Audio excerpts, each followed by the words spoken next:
Remember to click all because we do go live each and every Monday, Wednesday, Friday, 6 o'clock Eastern time. Like always, thank you for tuning in to Chaos Culture Radio. And you guys already know it's panel Wednesday. Hakeem Jordan, what's going on? What's cracking like? What is cracking like? What's good, family? Hey man, Nothing much.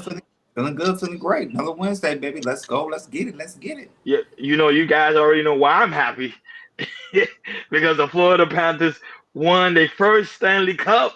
Shout out to the Florida Panthers. So we did not become extinct. However, that's not the sports talk for today. But I just had to make that public announcement because the Florida Panthers did win. And not only that, but I also want to send out my condolences to one of our friends who recently just lost his mom today. I can't know who I'm talking about. He really Yeah. lost his mom today. It's very sad because a year and a half ago he also lost his brother. So now his mom is pretty much gone to the next life. So he's going through a very strong, difficult time. It's tough when it's come to I don't know. It hits hard when you lose a mom. It really do. It really hit Yeah. hard. So I Oh can yeah. relate. I came know okay, he lost one that was like a mother figure to him as Yep. well. So it's tough. And I told him, hey, one day at a time, because that motherly love when it's gone, it's hard to replace that. It is very hard. So I always Listen, tell people make sure y'all spend time with your mom, take her out to dinner, tell you love her. Don't wait till the last minute when they're gone. Believe that. Absolutely. And that being said, Daryl, what you doing? You laughing? I'll just leave it alone. I'll just leave it alone. I don't know. He's fatted out. Salute. But at Salute, the end of King. the day, guys, let's get it on. So Jordan, what's going on in the sports world? Well, as you said it, Ronnie, shout out to the Florida Panthers. They won a national championship. Everything. At first, it wasn't looking good because the Oilers they was coming up, but they sealed the deal. They finally won. So shout out to the Florida Panthers. But we're gonna get into some deep dive. So y'all remember last week we talked about JJ Redick. He finally got the job for the Los Angeles Lakers. And people thought was LeBron was involved in everything, but now he's officially the Lakers head coach. Now it's been some stuff rumbling in the back.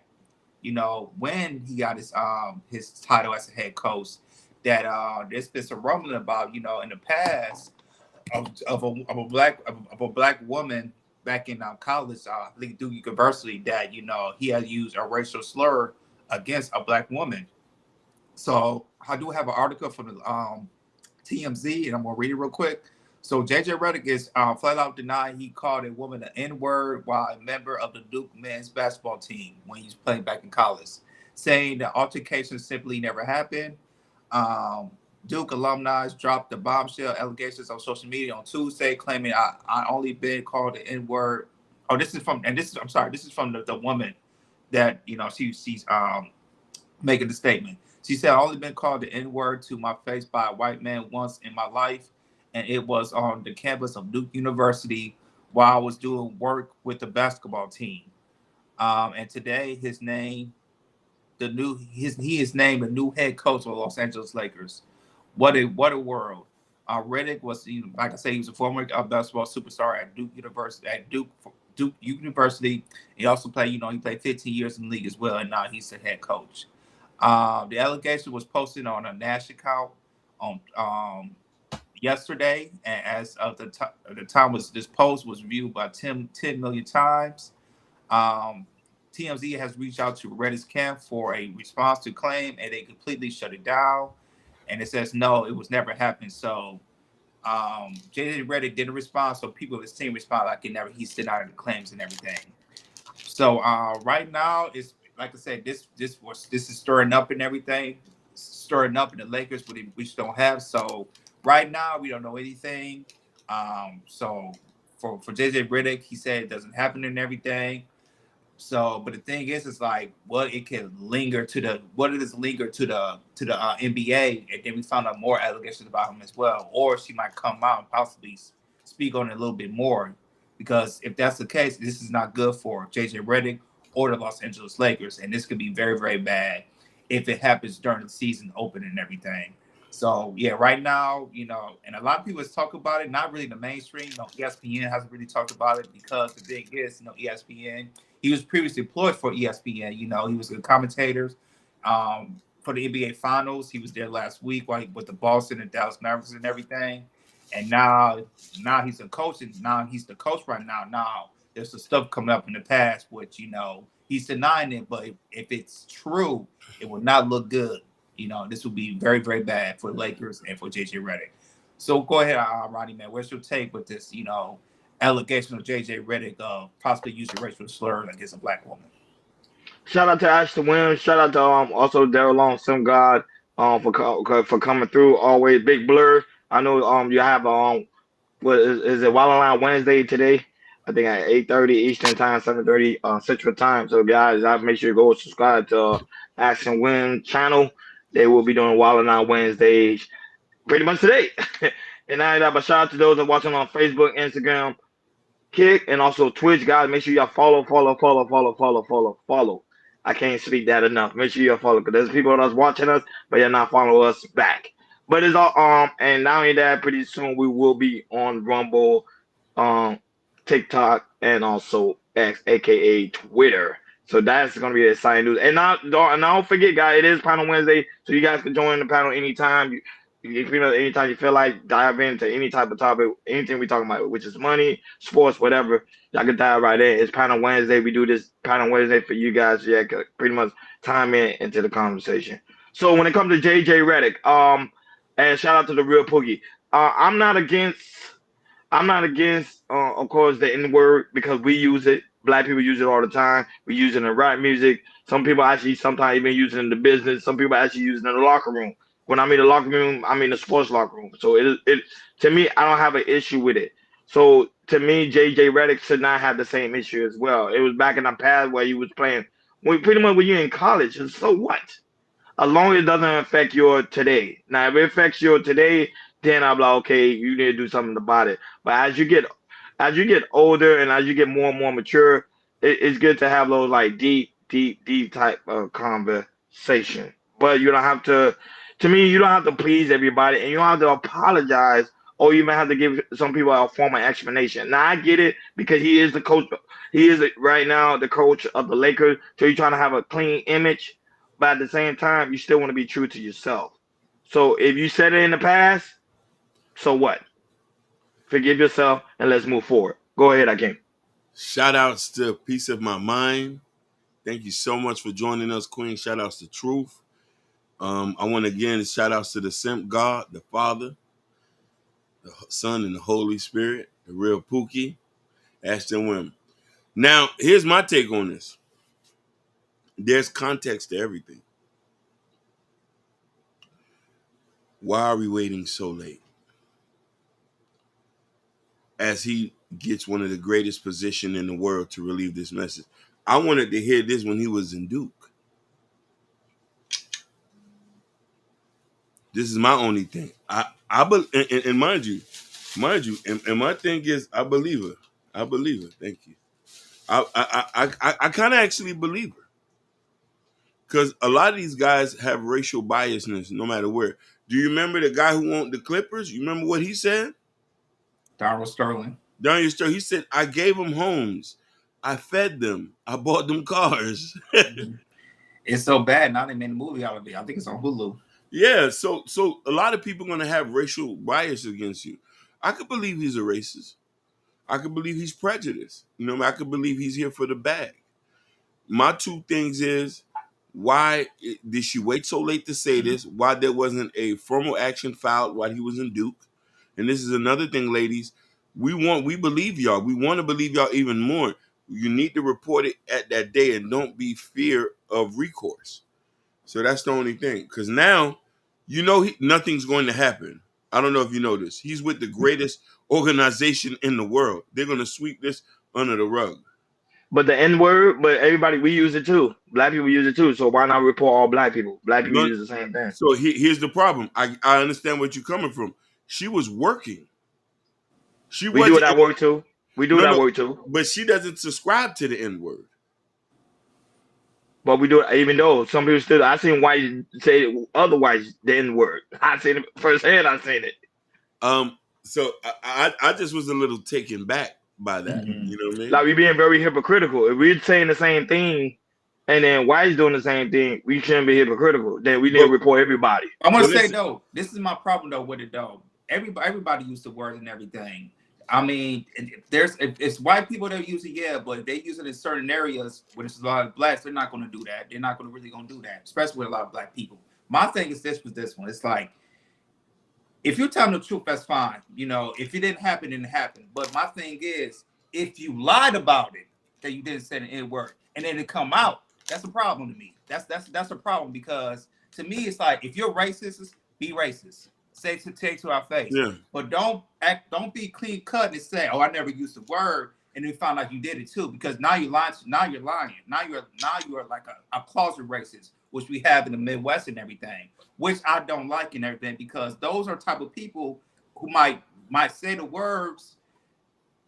They might be friends with black people, but they don't say it to you.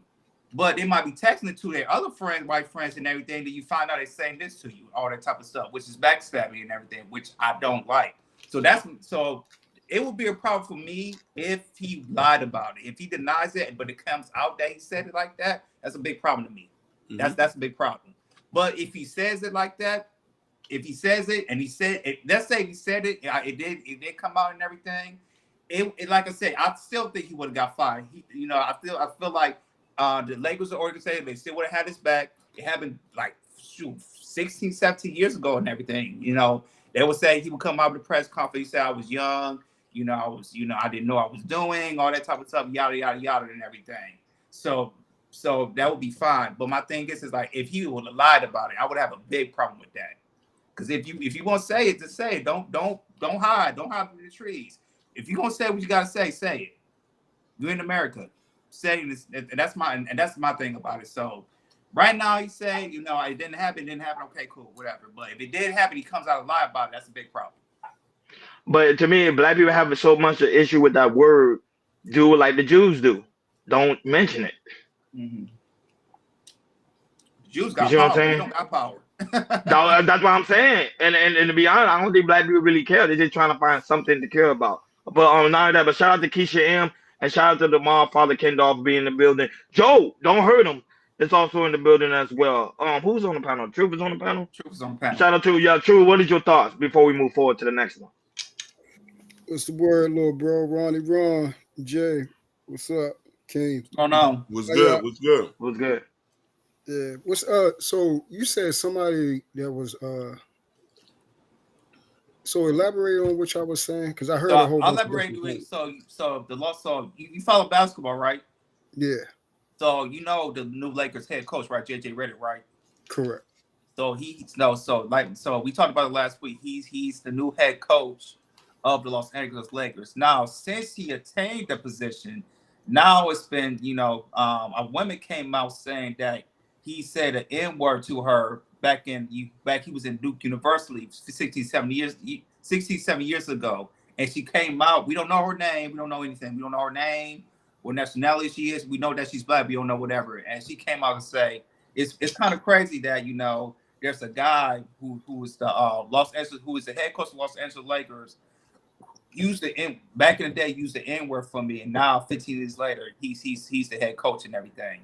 Now, JJ Redick said, he denied it and everything. So it's bringing up speculation is, it's bringing up speculation is because, it's the Los Angeles Lakers. When a story like this gonna come out, it's huge because it's Los Angeles Lakers and everything.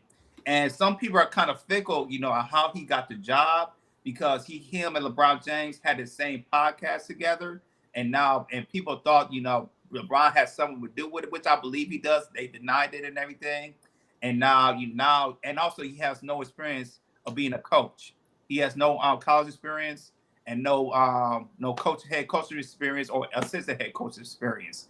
And once he got the job, I guess the lady felt some type of way, and she came out and back in the past, he said he has said racial slurs to her. So this is what the topic is really all about. So go ahead, I'm sure. What's your take? Yeah, it's a lot of things going around the hiring of him because he's one of the what I call a prop upon excuse me, a LeBron apologist. He got his group in the media that you know constantly apologizes and constantly speaks for him, and he's one of them. Just like you got we already know what's the white guy with the schnoz um from the other show. Mm-hmm. Damn, I cannot think of his name, yo. Bro, Like show. he go hard for LeBron. Like it's nothing you can say. Oh, Nick Wright. Nick Wright, yeah. Nick ain't never right. That's what I call him. So yeah, so he's one of them, and that's the whole gist of it. Y'all hiring someone, and we all know the reason why he's getting that job. LeBron probably put in and said, "Hey, y'all want me to stay because LeBron had to re-up his contract. Y'all want me to stay? I need a coach, to have more say with the coaching position. But it ain't just having more say. He actually chose the coach. So they did what they needed to do to keep LeBron inside, inside the organization. And now you have someone that came out like how they always do. When somebody get a certain type of position, they start digging in people's backgrounds to try to find shit. Now, I don't know why certain things is big to everybody because we all have a sketchy past. We all have skeletons in our closet. But this is what they do, especially in the media and positions of power and so on and so forth. So what needs to happen is to see if it was a female that broke this story, right? Yep. Yes. Correct. Yep. Okay. So what they need to do is check her credibility to see if there's any romantic relations that happen between the two, Mm-hmm. to see if that's the power position she's coming from. Because there might be some bad blood, and that's why she's doing it. Because he's been in the spotlight. Why didn't they come out and say this all the years he's been speaking in the media? Hey, y'all got somebody up there speaking on ESPN, all these different type of things. Hey, he's saying something, he said something bad in the past. And of course, the climate that we're in right now. You say anybody that said that, N-word and they're not considered black, it's going to be an uproar. So yeah, it's a play. Okay. That being said, shout out to the lovely Sapphire Grace, aka She Is Rising Soul. She is. Y'all make sure y'all rising. go, y'all make sure y'all go over there and subscribe to her channel. That shout out to the lovely Bobby Bryant. Yes. Welcome, love. I like her name. I like the Bryant at the end. It gets power to it. But anyhow, moving forward, Jordan, you already know the money talk. You already know I'm part of the money Shout team. out What's to going Tequila. on? Oh, Tequila's in the building. Oh, shout out to Tequila. Oh, she just came. That's my bad. Tequila's in the. I gotta drink me some tequila. Now I ain't talking about your tequila too. I'm talking about actual tequila. So don't be like trying to fight me. I'm talking about the actual tequila drink. No, that's my only fountain to drink from, sure. I like that. Shout out to Cal 504. Cal 504. I think you want to come on the panel for this one because this one we're gonna deep dive in about saving. So Jordan, what's going on in the money talk? You already know money. Let's it's talk money about talk. finances. Let's talk about finances. So according to statistics, that said 59% of employers are not saving for retirement. But that is a fact. And they believe they save for retirement. I know, I have some workers out that are young and 21, 22, 23.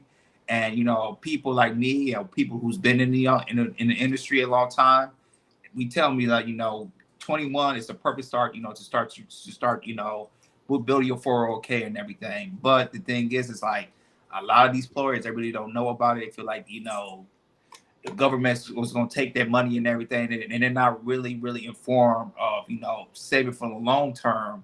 And then once you retire, you'll be straight and everything. So yeah, I think this is a very important to talk about. So we do have a clip from Yahoo Finance, and they're gonna talk about the best retirement account to open and how the current tax rate is once they take out of your retirement and everything. So go ahead, King, play the clip, and after that we're gonna chop it up. Shout And out to shout out my to Jabbar. Shout out to Jabbar. brother. Jabar's in the building. And shout out to Chad. Chad's My, like, yo, I saw the notification popped up. I had to pop in. That's what I'm talking about. Hit that notification bell on the right hand side. Saving for retirement can be confusing. 59% of people who are not saving for retirement think they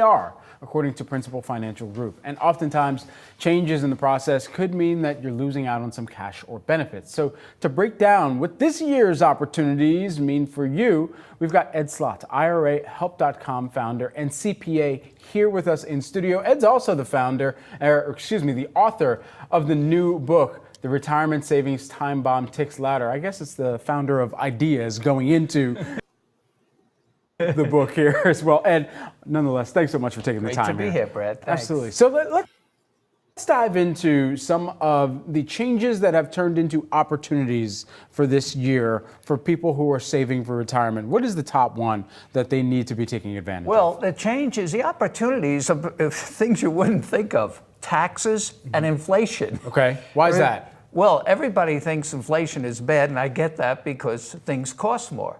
But when it comes to taxes, inflation is great because brackets expand too, tax brackets. So more money can come out at lower rates. And the other opportunity now is the low rates we have now. We have historic low tax rates now.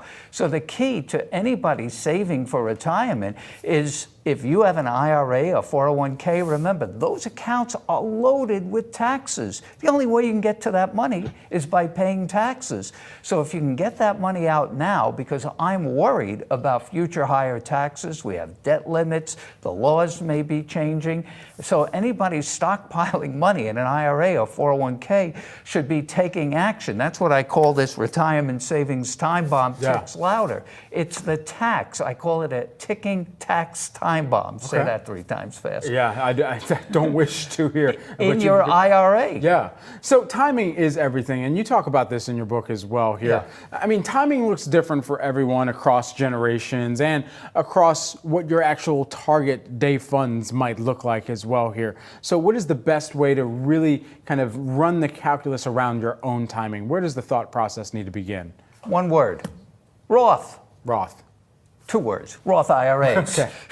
It's the best account ever created of all, not even just retirement, because it grows tax-free, income tax-free for the rest of your life and even 10 years beyond to your beneficiaries. So everybody knows it's the best account to have. The only question is, how much are you willing to pay to get it?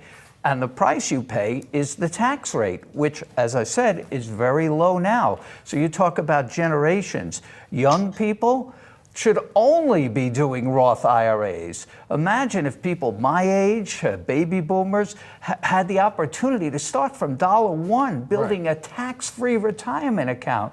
All of their money is stuffed in taxable accounts. So imagine if you starting a job or in a job and you have years, young people have time on their side. You should only be doing Roth 401ks at work, where your money grows and builds and accumulates absolutely tax-free, or Roth IRAs to contribute to a 401k anymore just for a deduction that you have to pay back at the worst possible time years later in retirement. Not worth it anymore. And so one of the other mechanisms that people are trying to really familiarize themselves with in the event that they are feeling philanthropic, qualified charitable distributions as well here.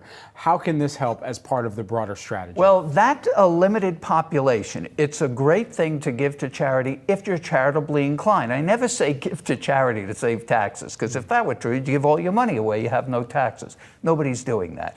But if you're giving to charity anyway, the best dollars to give are your IRAs. And they have this provision, qualified charitable distributions. The only problem with it, it's limited. It's only available to IRA owners who are 70 and a half years old or older. But if you're in that age group and you have an IRA and you want to give to charity, that's the way to do it, because you can get your money out at 0% tax rate. What generation would you say is the best equipped or prepared for retirement because of some of these strategies that can be employed right now? Gen X, every generation, actually. I was going to say Gen X and the millennials. I guess that's Gen Y or whatever it is, because they have time on their hands. But the parents, the baby boomers or maybe grandparents, they have substantial accounts, and they're in a position to do Roth conversions, get that money out at low rates, move to tax-free territory, and have more and keep more of their hard-earned money and even pass it on to their generations. It's thought IRAhelp.com founder and CPA and author of the book, The Retirement Savings Time Bomb Ticks Louder. Thanks so much. That's beautiful. Shout out to the lovely Mimi's also is in the. I can't do that. I can go ahead, do your thing. No. This is my new. Hey, he's gonna do the heart. This is my new bat signal. You know, like. Away. But we're not in the jungle though. No. This is what the Hawaiian girls do. You know what I mean? How can you never even been to Hawaii? Stop it. I ain't never been to Hawaii. I've been to Hawaii. I'm putting my leg on right now. Yeah. You see, I've been to Bahamas. Shoot. I've been to Hawaii. Yeah.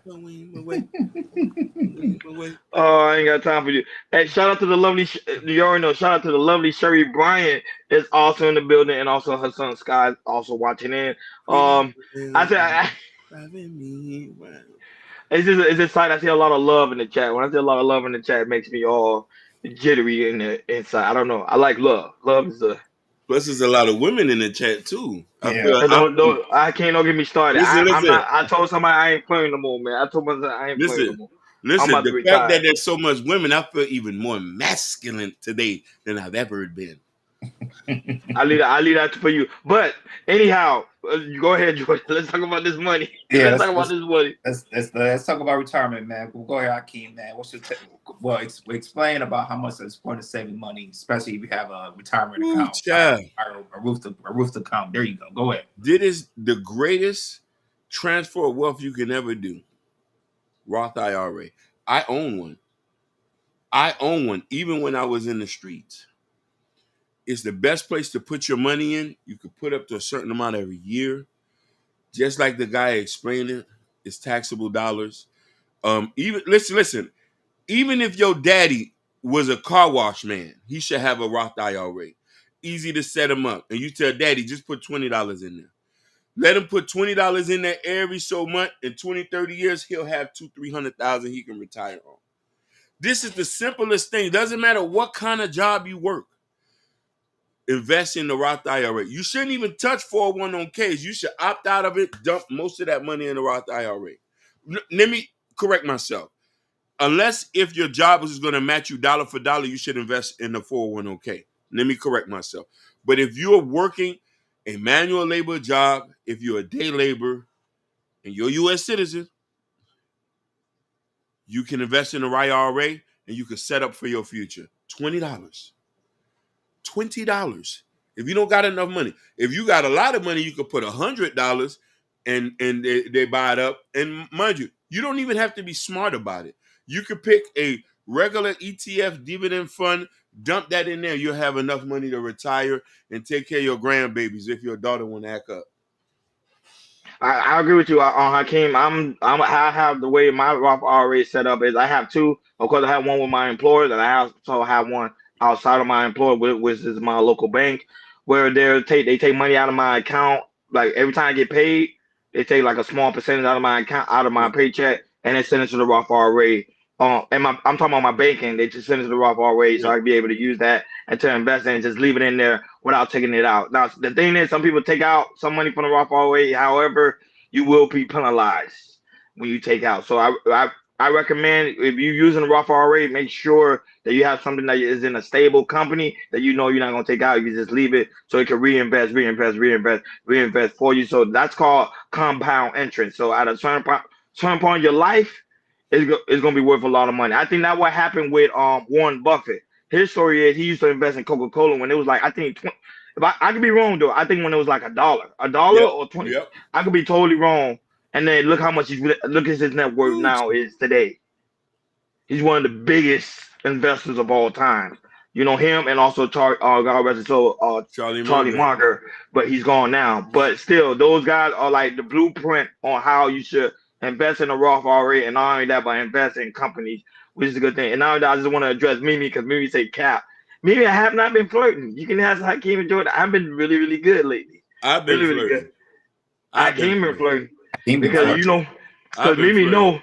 Mimi know if, because I I've can been look her flirting. right now, I can look Mimi right in the eye, and I can have her melt. You You feel me? can't- But at the end of the Yeah, that's my bro. That's my little brother right hey, there. see, true, no. Yeah, Mimi, I have you weak in the knees, so stay away from me. Don't come close to yeah, me. But sure. go ahead, but go ahead, Jordan.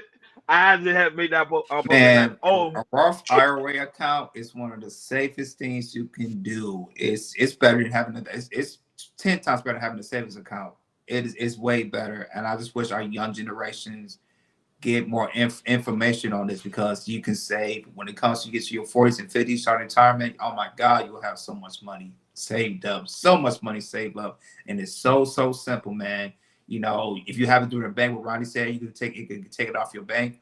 Or, you know, if you're with your employer and everything, you can have it, you know, you can set it up when they can take it off your, you know, your check, you know, if it's bi-weekly or every week or anything like that. But yeah, Hakeem and Ronnie, they just said it's the best. You know, they explain themselves. The Roth IRA, oh my God. Telling you people, especially our young people, it will save you, like I said, and when you get older, it will be, you'll be wealthy. That's all I gotta say. It's a good source of wealth to invest in an account. That's my take on it. Go ahead, Truth, man. What's your take on about, you know, having a retirement plan? Absolutely is very important. The sad part is, you know, a lot of this information was not out, you know, 15, 20 years on a large scale like it is. Now it's the talk.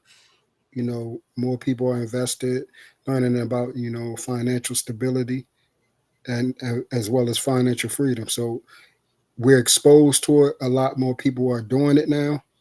A lot of people more invested. Like before, I thought life insurance was basically death insurance. You get it only when you die. I didn't know it's a thing called full life insurance where you can actively use it throughout your life and still be able to use it later on in death. facts. You know what I'm saying? So that right there was a whole turning point for me right there, as far as making sure to deal with a certain type of life insurance and everything like that. So just that little bit, you know, changes everything. And then we learned that most generational wealth is usually determined by the life insurances that's passed down through families. We didn't know that. Hence Trump. That's how he got his first onset of money from his father, which led into the empire he has. And it's these little things that we hear it and we need to start moving in it immediately. Forget everything else. Forget keeping up with the Joneses, all that type of stuff. Move on that. As soon as you get that information, actually do it. Don't talk about it that, oh, we got the knowledge and everything. Now let's use purposeful application. Let's apply this knowledge that we gain, which is wisdom. So yeah, very essential. Very good insight. Hakeem, you gonna read a comment from shout out to Y High is also in the building. So why I say speak to self-employed people, SEP sub IRA. I've heard of that. I don't have too much information on that. That's Yeah, but another Kevin's account. here. Kevin's here. He probably can answer that. Shout out to lovely Natasha Vincent, the mom mother is in the building. But you already know Kev like talking about money. So Kev, your insight to the Roth IRA. Right. Look, I was just going to say that my experiences was that I had a 401k at my job at UPS, and like Prince said that I matched it dollar for dollar. Anything over dollar for dollar when it's offered at a job, don't take it. But it's almost like they're giving you extra money to participate in the program. Anything after that, I wouldn't get into a 401k like that. And I'll tell you the difference why. Also, 15 years ago, you also couldn't get your own for the people that don't have those kind of jobs. Because I live in New Orleans, and when I was studying this stuff there, and I used to always talk to my friends and coworkers when I was a waiter who couldn't who didn't have the money to or the finances to getting a big job like that. You had to work for a hotel like the Hyatt Hmm. or the W or something. So nowadays, now that they with E-Trade and stuff like that, when that came out, now you can also invest in your own Roth IRA through E-Trade and other companies like that, and even Okay. maybe even Cash App and stuff like that. And the difference was when I got hit when Katrina came, I had plenty of money in my 401k, right? but it was but it was tax deferred money. So when I cashed in because I needed the money, I took out a hardship loan and I got penalized on my own money. With a Roth IRA, you don't get penalized on the money that you put in. You may get penalized on the interest it made only. So that means I can touch my money when I want and still have that same kind of, have that same money working for me the same way. Hmm. So you can avoid the penalties and stuff like that. You don't have to wait till you're 65 or retired to touch a Roth IRA. Hmm. And that's Also, pretty much it. Go also ahead. let them know too. Sometimes they do give certain advantages if you have like a big life event. If you're gonna buy a house or something, you can also use your IRA to purchase a house, and you won't get taxed on it. That is Right, correct. right, right. Whatever's going to work for you. Mm. The main thing you're trying to do is beat the taxes and at least make the taxes work for you. Or you Yeah. have your money work for you, available to work for you at least. Uh, Facts. Shout and out to this the last, lovely Stephanie Watkins. Go ahead, Akeem. and this is the last tidbit. A lot of people got to understand you can't just have your money just sitting aimlessly somewhere. You got to put it somewhere for it to gain interest so you can hedge on inflation. A regular savings account don't work. CDs do not work. High yield Right. savings account, Roth IRAs, freaking buy property, buy a piece of land, even if it's somewhere out, is Boy, going to Hakeem, gain. you on another level. I love this. I love this Yeah, money talk. Yeah. Yes. you You you gotta know make what I that mean? money flow. You gotta You make got to that money make that money flow. flow. Like You like gotta make like that Yes, my money brother. breathe. you know what I mean? That's what I'm Keep a talking. little, keep a little bit of money for emergencies, like a couple thousands in the bank. But your big bulk money, you gotta spread that whole out. Make sure Boy, it's look at somewhere. you, Yeah, Hakeem. yeah. That's what I'm talking about. You know. Look, you probably got Kev right now smiling because Kev been saying that for the Oh yeah, longest. you're exactly You don't right. You understand. want your I'm gonna make. Let me. you want Since your you said you that, want Hakeem, your I'm gonna make money it short on to that. you want your money to at least beat the interest, the inflation and taxes rate, So I want my money gaining a little more interest. If it goes up 4%, well, at least want my money trying to make 6% and stuff like that. And then you can Mm, start investing in things like things like companies and things of that sort that pays Basic. dividends, and they pay a percentage. I mean, dividends are paid every quarter or every month. I mean, it's stuff like that. And if you buy a house, you own it. They can't take that from you, like talking about, unless you don't pay your taxes. But yeah, it's about uh, building your net worth. Yep. Uh, right. If you work on building your net worth, no matter how your money coming in, no matter mm. who's the damn breadwinner, 50-50, whatever it is in the household, you got the families need to build their net worth. I don't care who's with the dating stuff. It doesn't matter.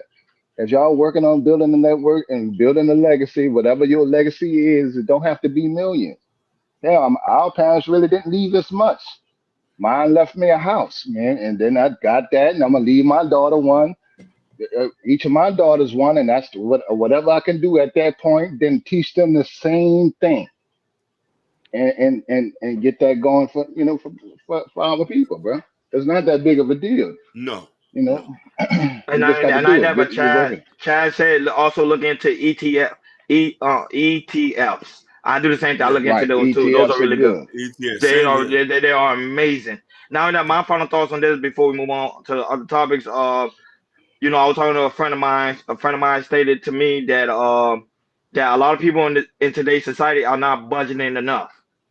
They should learn how to budget their finances. Sometimes we have extra money laying around, but the simple fact is we don't budget, and we think we losing a lot of opportunity where we actually have opportunity there. So learn how to budget. Black people is very important. Budget, budget, budget, budget, budget. I guarantee you, it will save your life, so you'll be able to invest. Pretty much like Hakeem and Kev and Truve and Jordan is talking about budget. I don't know. You guys have any final thoughts before we move forward? Nope. So, guys, you already know.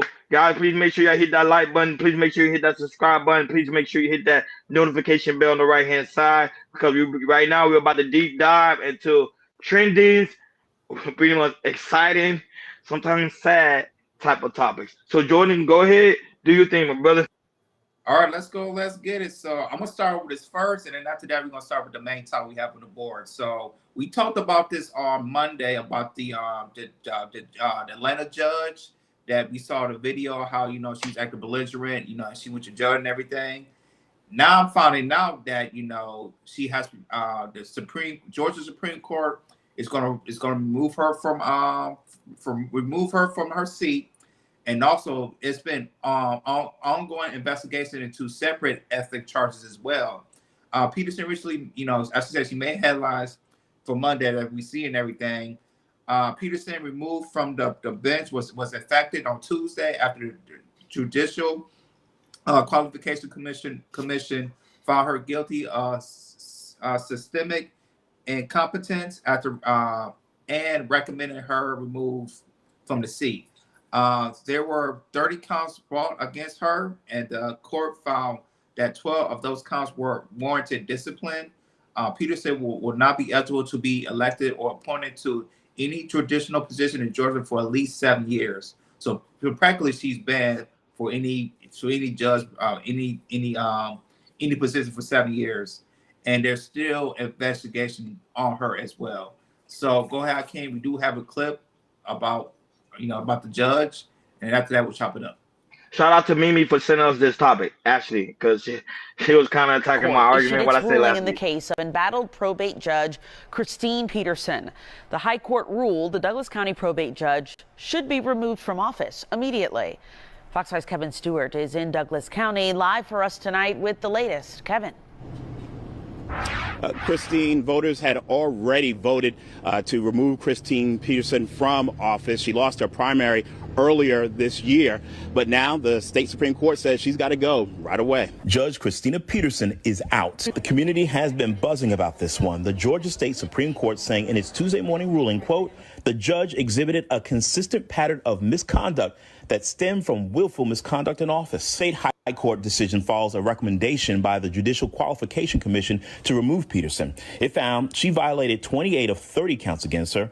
The Fox 5i team has detailed many of the missteps, including asking the public to cash app her birthday gifts on social media. Oh, no, not the state Supreme Court issued its the judge. She get paid too much anyway. The court noted Peterson denied a taxpayer due process by not allowing her an attorney after a discrepancy over a marriage license. Peterson's attorney, Lester Tate, told Fox 5, quote, we were able to provide her with a vigorous defense, getting numerous counts dismissed, even though we lost the ultimate battle today. The judge, she get paid too much anyway. The court noted Peterson denied a taxpayer due process by not allowing her an attorney after. So yeah, man, she's been in some whole different type of stuff. And firstly, I don't know what she thought she was. I don't know if thought she was superwoman, but they took her seat away, and then she can't sit in the seat for at least 7 years. So go ahead, Hakeem, man. What's your take of more information we have from the judge? So I want us to approach this from a angle that I know most men would not. I'm not looking at it on a race or a gender point of view. I'm just basically looking on an individual. I think she was just a screwed up person. I think she's highly intelligent because I did some research about her. She graduated high in her class by far. She speaks very eloquently. Some people are just bad apples. This has nothing to do with black women. This has nothing to do with black women, the way they act in public. This has something to do with this particular woman who so happens to be black, who was at the Red Martini, threw back a couple bottles, and got loose. So that's how I'm looking at it. We have a lot of people who gets convicted, who do wrong and misconduct while they're in the public office. We talked about this. So I pray for her. I think she'll bounce back from this. I think she's intelligent enough to maybe want another job. Plus, judges can go get hired in any other different county. No, but you kind of confused me because normally you will make it a race issue. Normally you will make it a race issue. So what changed your mind today, not making it a race issue? I had to put on a different lens. And this is why I had to see it from just a human being and not a black man. If I probably looked at a black man, I would have said, "Oh, she," you know what I mean. But I looked at it from a different lens. I'm saying, "Hey, she's probably just a screwed up person."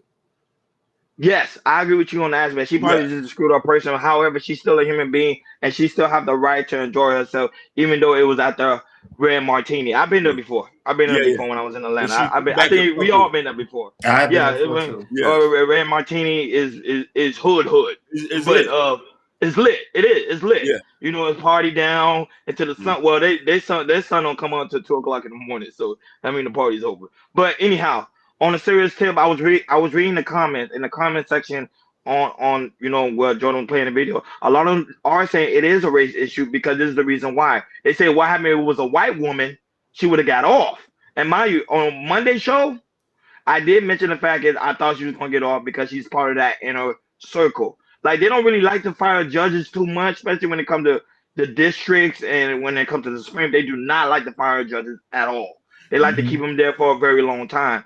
So a lot of people in the comment, they were making statements like, hey, she's a black woman. That's why they're treating her unfairly, because if she was a white woman, she probably would have easily it would have been an easy cover up. And that's why I thought the same thing too. I thought she was going to be an easy cover up. No matter, she was just going to apologize, say, hey, she probably was going to be suspended. Like Jordan stated, I think she was going to be suspended probably for like a couple of months, but I ain't expect her to be like going for like 7 years. Like to me, I think that's too far as far. Now I get the reason why they do it, because there's an image that judges got to upheld, especially when it comes to law enforcement, because you can't do that, because if you do that, you're showing the public they can act any type of way when it comes to law enforcement. However, I am shocked she didn't get off. I'm just being honest. Go ahead, Jordan. We talked about this on Monday about how when you have like a certain type of career as a judge, there's a certain image that you should have, which that being a judge and everything.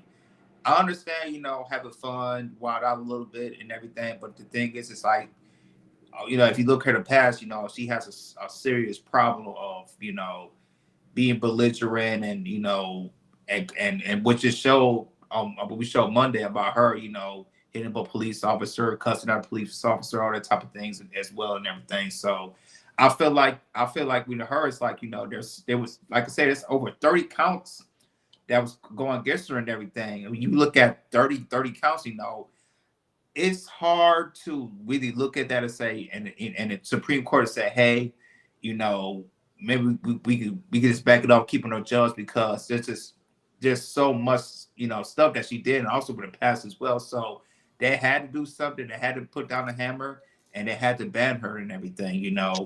I'm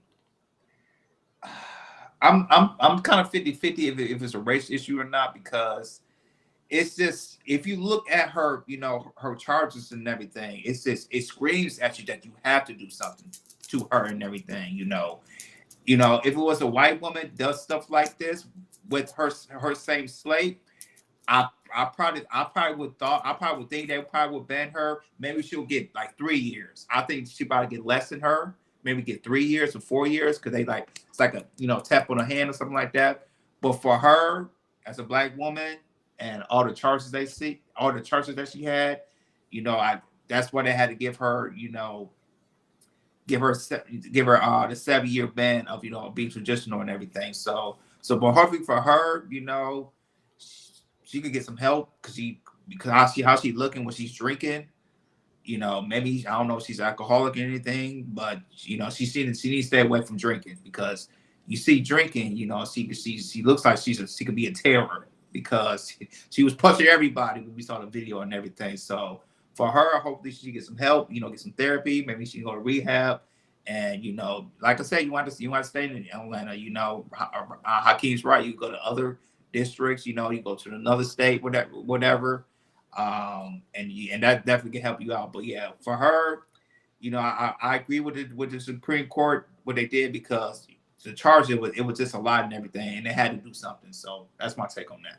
No, but the decision before Truth go to simplify that I think most judges, even if you can look up the statistics, it shows that people that's in like that type of ladder, judges, lawyers, they have drinking problems because of the cases they be doing is so severe that sometimes they be like, hey, I need to go to. Remember they deal with murder cases. They deal with murder cases. They deal with a lot of cases, and sometimes they go out to drink to relieve themselves. But you're all right. I think she probably do need to get some help. But majority of judges and lawyers have heavy drinking problems. And I think Stephanie Walker, she said her comment is, she said clearly it's a race thing. We have Donald Trump, who's running for president, who has been found guilty of felonies, and a black judge going to the club. Stephanie, my president, my president is black, and my Lambo's blue. So Trump is the president we need for the United States. Go ahead, Kev. Powerful. Your thoughts. I hear y'all. I just think that we get into the habit of when we get within power, we start to try to manipulate the system the same as white folks did. It doesn't matter what they did, what they've done. To me personally, I don't want nobody screwing over my tax dollars. Now, I do understand that people may have drink issues and stuff like that, but just like Ray Nagin in New Orleans after Hurricane Katrina, he was found guilty on 19 counts out of 21 of federal fraud. Okay, guilty. All right, that's it with that. Personally, okay, well, you just got to go sit with the criminals. Ain't no love lost. You knew exactly what you was doing, and I think this lady got a whole bunch of convictions too. It doesn't matter what the hell Trump did. What that got to do with anything? Trump is in New York. This lady here is in Atlanta.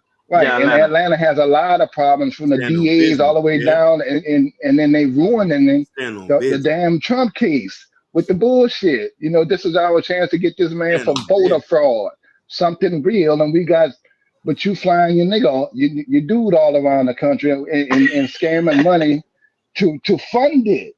Okay, well, why can't you just get in the office, take a nice hefty salary, and just do right by the people? And that seems to be a problem these days. I don't give none of them an excuse. I'm from New Orleans. We dealt with a lot of corruption, black politicians, and same in Detroit. Same thing in Detroit. Those are the people that holding us back more so than anybody is the black politicians. Let's get in your bag, baby. Boy, Cam going to get in his bag. Get in your bag. Cam, you on mute. You mute yourself. Yeah, that was just pretty much with the whole gist of what I was saying, though, man. I just feel like we still got to hold them. I feel like we hold them even more accountable because you messing over. Same thing with Dalton. Okay, you messing over seniors. This is a middle class area. These people never made over 55,000, 60,000 a year, and you scamming money from them. That don't make no sense. So now, if anything, and I understand what people saying you can't use. I'm a black woman, or I'm a single father. I don't. What the hell I got to do with anything? I'm a single black father. You go do this to a single black father? Oh, no. Okay, well, you go scam over a whole lot of single black mothers who can use those funds for cancer research and stuff that you maneuver and stuff like that. We need that, and we need somebody to do right by the money. One of the reasons that we're behind is just like Jackson, Mississippi, and Brett Favre. There's federal money and money to flow to the people, but they're not getting it. That's why Mississippi behind. It's been on the bottom level for so long. How many years do you think they've been stealing the federal money, state money? Outside of that 77 million. Yeah. Right. The feds took the money. It didn't right. I mean, for generations, probably since slavery. Yep. And that's just one state. And they still haven't pressed charges on them yet. Hey, Kev, 70 say Kev for president 2025. But he's not on the ballot. We got to put his name on the ballot. You can put your name on the ballot. You can put your name on the ballot. We got to get Kev full name, put his name on the ballot. Joe heard him say, Brother Ron, we all know white people have a different legal system. This system forgot who she was who she was when she was being punished. That is a fact. White people do have a different system when it comes to them. That is a fact. Truth, are you still there, my brother? Yes, sir. Go ahead, your thoughts before we move forward. Go ahead. So before I say what I say, I got a couple questions. Did she break a crime? Yes, she did. What was her charges? Assault on an Assault. officer. Assaulting a police officer. Yes, sir. And 29 more. She got like 29 counts against her. Okay. And I think because also she's a rank, because she's a judge, she's at a higher rank. Issues. Yeah. So she has some court issues. It was recorded. She assaulted an officer. And there's other accounts, charges being brought up against her, correct? That is correct. Yes. Yeah. Okay. So what we got to stop doing is, one thing that I learned early is to not say, well, what about somebody else when I did wrong?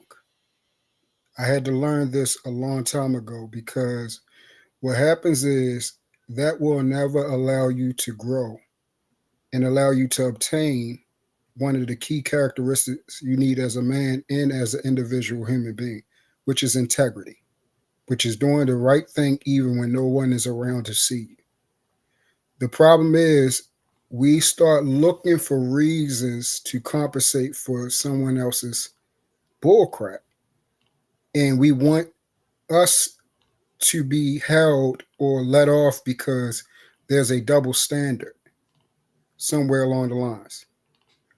What happens is that shows that we aren't no better than the people that we have a problem with. We want to be on the same ignorant lines. The very thing that we have a problem with, we want to be able to do the thing that we have a problem with, which is hypocrisy. No, this woman should be charged to the full extent of the law for whatever crime that she committed, so that there will be an example set that those in, the law system is not above the law.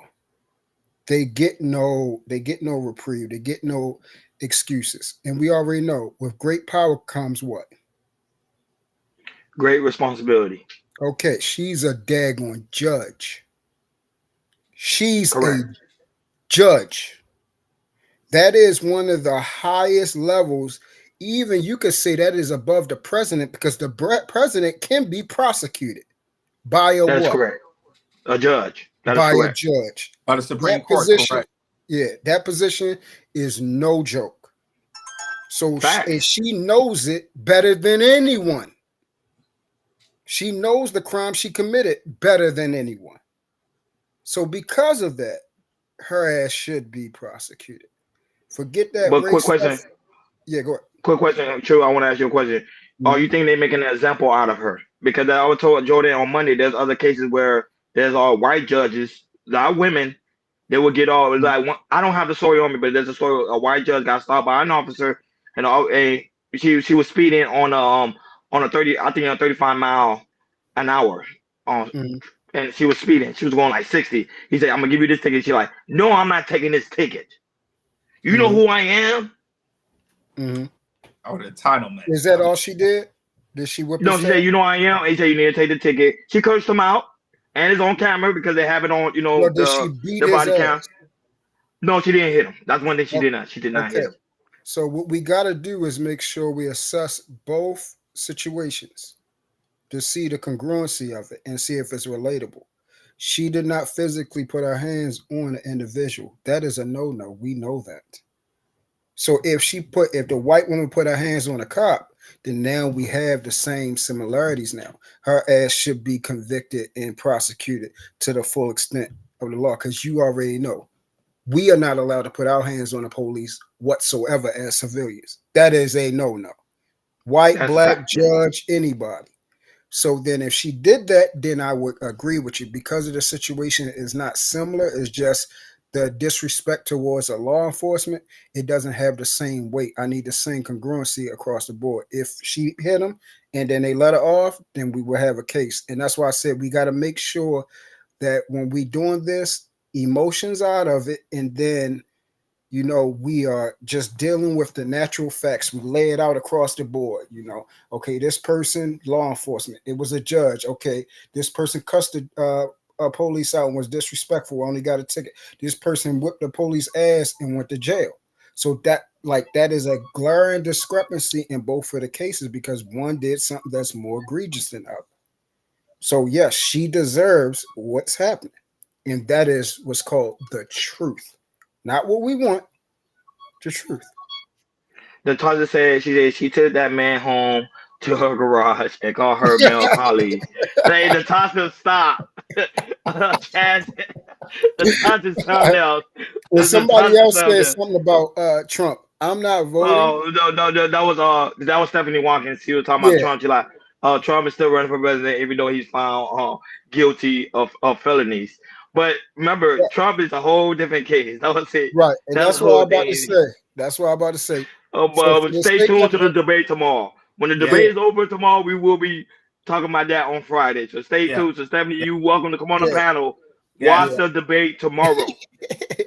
I'll be there for that one too. Friday, it will be the president debate show day, because we're gonna have people come up on a panel and we're gonna talk about it. We're gonna have fun that day, Friday. Right. Go ahead. Yeah.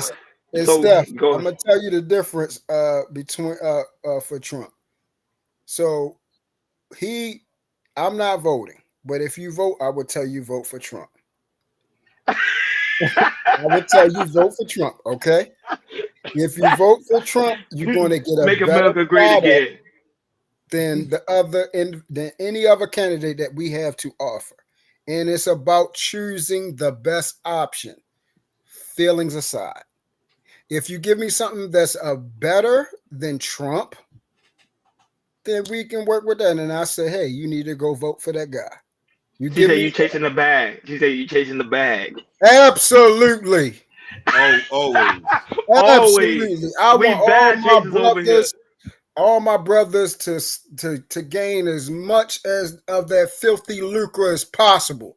And he's going to help us do it. He's going to put everybody in that position, because I'm working my way up to that tax dollar. Okay. Listen. Tax position. I'm getting there. Okay. So definitely. I want whatever he's offering all those people. When I get there, I want those same benefits too. She said master treating y'all well. I got one this for absolutely. Stephanie. Under Biden, you're not gonna find a 100K dude. Under Trump, you will. Yeah, that 100K man. Yeah, under Trump. Exactly. Oh, exactly. Stephanie, check this out. I will say this thing, and I'm gonna let y'all continue. Okay. He got my homegirl out of jail when he first got in office. Do y'all know who that is? No. What is her name? She was in the office with him. She was part of the politician. What is her name? She was locked up. What is I know name? He got Kodak out. Everybody was happy when he got Kodak out. Was she a black lady? Yeah, she's black. And he got Kwame Kilpatrick. What is her name? Y'all know her name? She's famous and everywhere. Oh, let me look it up. Yeah, I don't know. Y'all know in the chat that saying in the chat too if y'all know he's talking about his brother. Yeah, y'all know who she is. And I love her demeanor. I love, her information, her mind, everything. And everybody considered that she was a lost cause, because of the lifestyle she was involved in. Hey, Wahai, don't try me. It's not my homegirl. It is not my homegirl. Wahai say it's Rhodey's homegirl. It's not my homegirl. Hey, I'm going to name it just hit my mind. Angela Stain. Okay. Angela Stain. Yeah. Angela Stain. It just hit my mind. Angela Stain. Y'all know who that is. I love, her position on political things. And if anything, she needs to be put in that White House for something. But go ahead, Hakeem. Have a black candidate. What did my queen say? She says money is political. Money is political. 100K dudes and women thrive no matter what office they. Okay, yeah, but if we're gonna produce more 100K dudes, we need Trump in the office. That's it.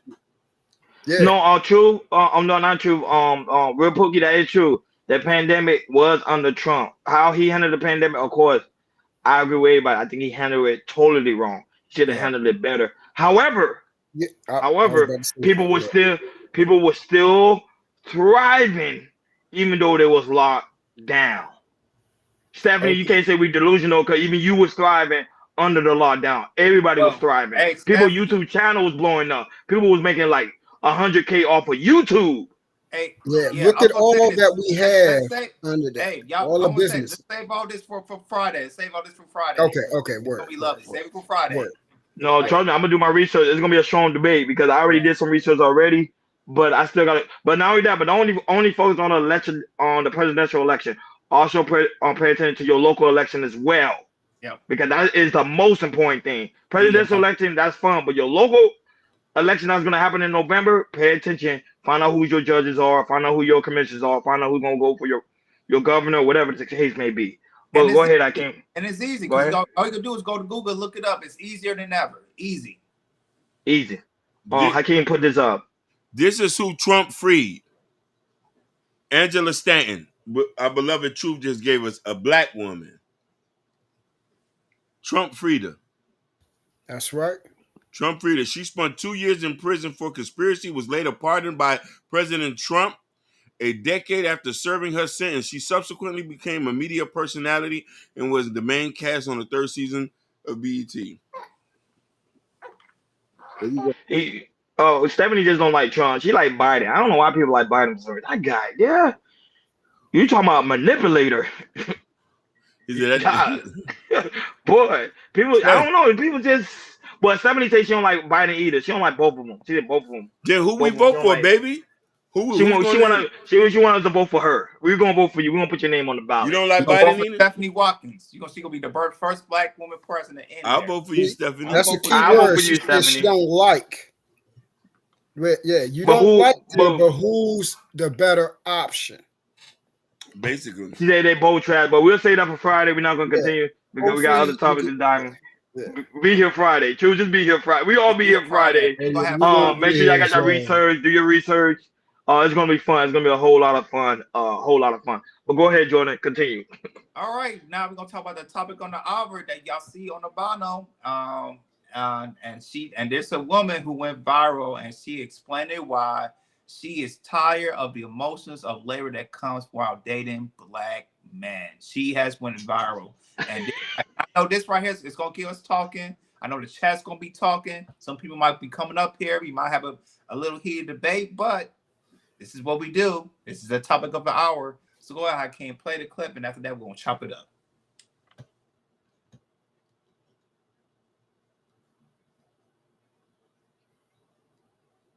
I'm going to get a lot of hate for this, but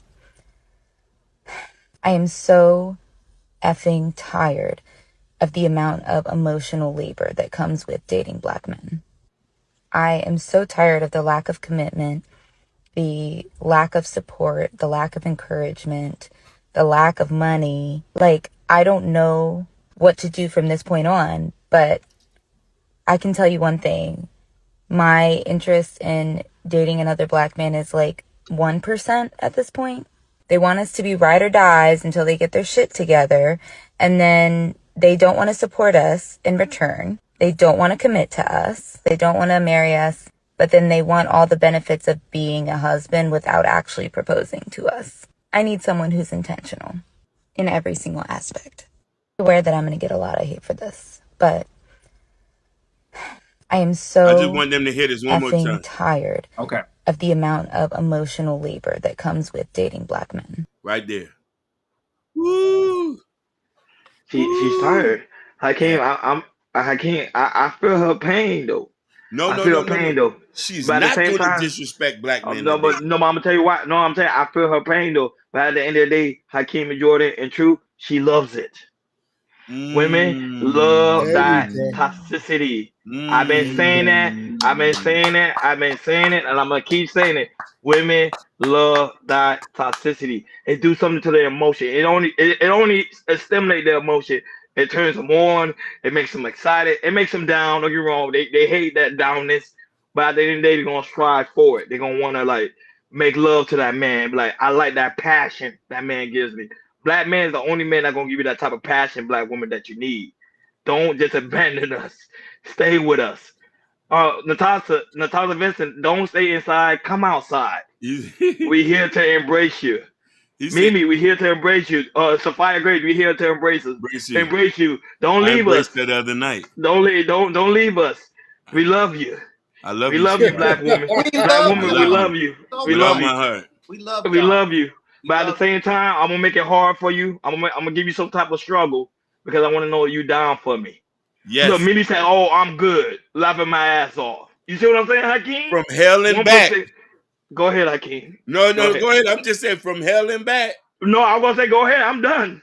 I'm saying, go ahead. I give your thoughts. Natasha said it sounds like anecdote of her experience, and she may want to ask herself and why she has the results she has. Now, somebody just. Why I just said it? Oh my God! Why I said it? Why I said it? If she not crying, you doing something wrong. You gotta make her cry. You gotta make her cry. You gotta make her cry. You gotta make her. One day you gotta put her in heaven, and remember to put her in hell. But make sure you gotta make her feel like you the resurrection Christ, so you bring her right back into heaven again. From hell and back. So Ron, go ahead, True. Yeah. Go ahead. So the thing is there a problem with black men? Yes, it is. Yes, it is. I already said it. Majority of the black men is something wrong with us. Yeah, we sick. I know. Black men don't sick. We correct. She's correct with that. The problem that I have, there's a second part, and that said it. What are you doing that all you keep receiving is that type of black man? So you dealt with it. You go to another one that's just like it. You go to another one that's just like it. We go to another one just like it. You go to another one that's just like that. So why don't sit down for a minute? Don't touch no more black men. Don't get in a relationship. Sit down and say, hold up, what am I doing that this is the only product and I can't get that other product? A black man that is good to me, that wants to marry me, that wants to love me, that wants to have longevity and all these type of things. Is there something wrong with me? Am I giving a wrong attraction towards galvanizing and taking on these type of black men? Are you sending a bat signal to the daggone hellraisers? Are you saying, hey, it's dinner time? Are you going to clubs and meeting these black men? Are you going to, meeting them in certain precocious areas? Like, what are you doing? He's getting in his bag, ladies. All you are receiving. All you receiving. But true, they don't want that man. They don't want that man. The man that you describing, they do not want that man. They want the man that's going to drive them emotionally crazy. Right. And that's the other part I was about to go in. I want to say this. If you actually listen to this last part, Jay, I'm gonna let you go right in. If you actually talk to a woman, they will tell you, I don't want that one because that one is boring. So the toxicity this work. It brings a certain level of aliveness. They say I don't want to be bored. I don't want to be mundane. I don't want it to be, maligning the same thing over and over again. Well, man, that's called consistency and organization and having a system and things like that. That's usually true. It's not called that. It's called true. It's not called that. It's called Don DeMarco. What you just said. That's what it's called. Hey, PhD Diva, submit. Wait a minute. No, not yet. PhD Diva can't go yet. No, the PhD Diva can't go next. PhD Diva, we gotta say her last. We gotta say her last. Yes, he's gonna be last. We're gonna say it before. Okay, for me, so I'm gonna say this right. So I was watching a movie yesterday, right? And it's a classic. And I'm gonna show it to you guys right now. I was showing this. I was watching this yesterday. What is that? Yep. Baby boy. Baby boy. Thank you. Crying. That's a classic, right? That's a classic. That's a classic. Good classic. we know about Jody and Yvette, right? I hate you. You make me sick. I hate your ass too. 3 minutes Thank later, you. they're having sex. Having sex.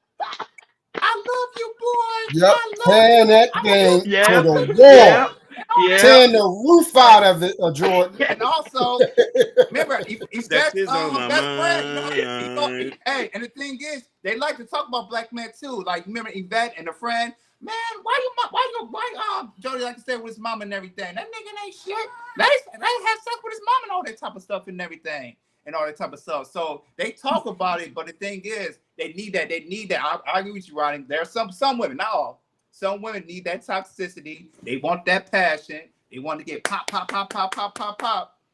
And then they want to argue, you know, and it's just like a circle thing and everything. So I think for her, she's in that situation. She probably talking with her friends, maybe talk about her mom. That one guy. Yep, that one guy. Yeah, that guy her. Why I keep messing? Like I said, I keep messing with these men and and you get tired and everything. But the next day, you might find the same man, a different man with the same guy, and y'all do the same thing. It's a circle thing and everything. So there are some women out there.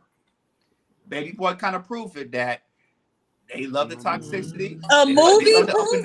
Hold on, no wait, no more PhD. Hold on. We gonna make you go in. You gotta hold yourself, control yourself. My baby disagreed with me. My baby disagreed with me. But no, I just had a question. So a fictional movie proves that women like toxic men? No, it's not. No, I'm not saying that. You said Baby Boy proves it. Hey, PhD, but y'all like to use color purple. We using Baby Boy. Yeah. There are some. That's a fact. I have seen it. Nah, that wasn't real. There's some stuff. There's some stuff on Baby Boy that does happen in real life. I've seen it a few times, and I'm not a toxic person, but I've seen it happen in other relationships with friends that like the toxicity. That's all I'm saying. Now go ahead, PhD, but the floor is yours. No, hold on. Let me address that. Hold on. Let me address this comment. Hold on. Let me address this comment real quick. Then I'll let you go. Hold on. Let me address this comment because Mimi said that crazy work, Ron. That's why the last one ended the way it did. I disagree because the last one didn't end because that person is still thinking about me to this day. No shit. That's a fact. Hey, Ron, that's a fact. It never ends. It never. Don DeMarco, true. Now, go ahead, true. I just want to say this because he brought up Big Boy. 10 seconds. Remember when she called the homegirl and he's like, "Baby, who you on the phone with? Baby, didn't I tell you to get off this phone so I could drop this off in your drawers?" Next thing you know, she got all quiet, and what happened? You saw him hold up the phone, beating the wall out that thing, baby. I gotta get off of here. I gotta get off of here. It's a movie. It's a movie. Go ahead, PhD. Y'all use color purple. Y'all use color purple, and we know that was fictional. And she dated a white boy. What? Who? The one who actually wrote the book. Oh. You know, I do my research. Oh, okay. It's called due diligence. It's called due diligence. Thank you. Okay, so do you have to do a lot more emotional labor with a black man? So some of the things that she mentioned were unwillingness to commit. I hear you smiling. I'm not smiling at all. Okay. And so we can look at Ms. Stevens. The marriage stats and see that, you know, black men marry less than any other group, right? False. And marry later. Emphatically false. What do you mean emphatically false? We still marry black women at an 85 percentile. Yeah, but I said y'all marry less than any other group. Okay, my apologies. False. Right. That was let her finish her thought, so then we'll counterattack it. I'm sweating. You can't counterattack facts. Nevertheless, so I mean that would lend credence to her point of, you know, lack of commitment. And black men, I saw one study where black men self-reported cheating more than other groups of men. And so that would also support her statement on black men having an unwillingness to commit. She mentioned money. you know, we all know black men ain't got no damn money for real. What else did she? What else did she mention? I feel like black men also be needing a lot of help, or maybe they just want a lot of help. It's like they don't want to do a lot of stuff on their own, right? So even if you're not in a romantic relationship with black men, if they think that you have some sort of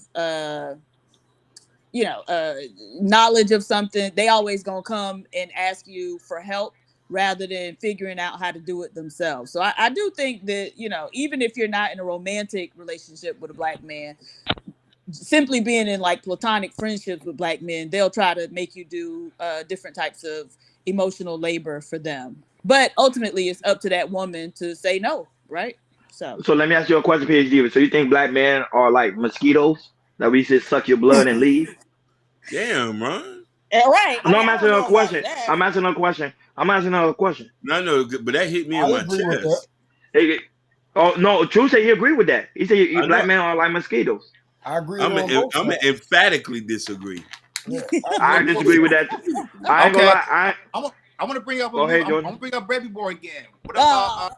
What about Jody's best friend? What's his name? What's his name? He's one of his boys. Sweet Pea. Sweet Pea. Let's talk about Sweet Pea. Do you feel like look at Sweet Pea? You know, he was living with his girlfriend and his mom and everything, and he ain't. That's a bum. That's a bum. That you already know that's a bum. What's God gonna say? That's a bum. Wait a minute, hold on, y'all. Before y'all get on Sweet Pea, y'all forgot he the one who got them back together. We had one of your homegirls got y'all back together. That's a fact. She would have said, Yvette, I ain't even in the back playing dominoes. Before y'all get on Sweet Pea. No, you know what? I'm not. No, I'm saying he was a bum. They say he was a bum. Because they clearly say he's a bum because he lived with his mom and he lived with his girlfriend.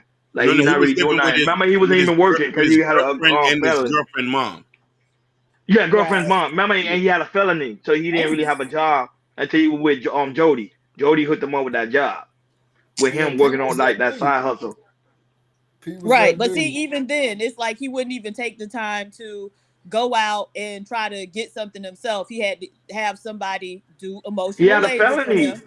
It doesn't matter. So what? And that's the other thing. Black men tend to tap out very easily, right? Any little thing will get y'all to, you know, oh well. He ain't tap out when he got Jody Bike back in the Alizé. Thank you. And then he whooped them little boys up with the belt. He got manhood. And he put Snoop Dogg out his misery. But the question is, we're not talking about Baby Boy. It's a damn movie. And PhD, that is not a movie. That is an autobiography. Of your life. That's your life. That's Ashton's autobiography. Big.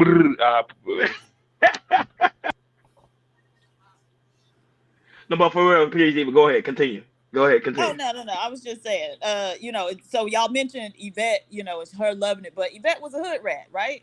She worked at a call center. Right? That's not a hood rat. She was trying to better her future. Like that's the hood rat job. That's not a hood rat job. That's the educated woman.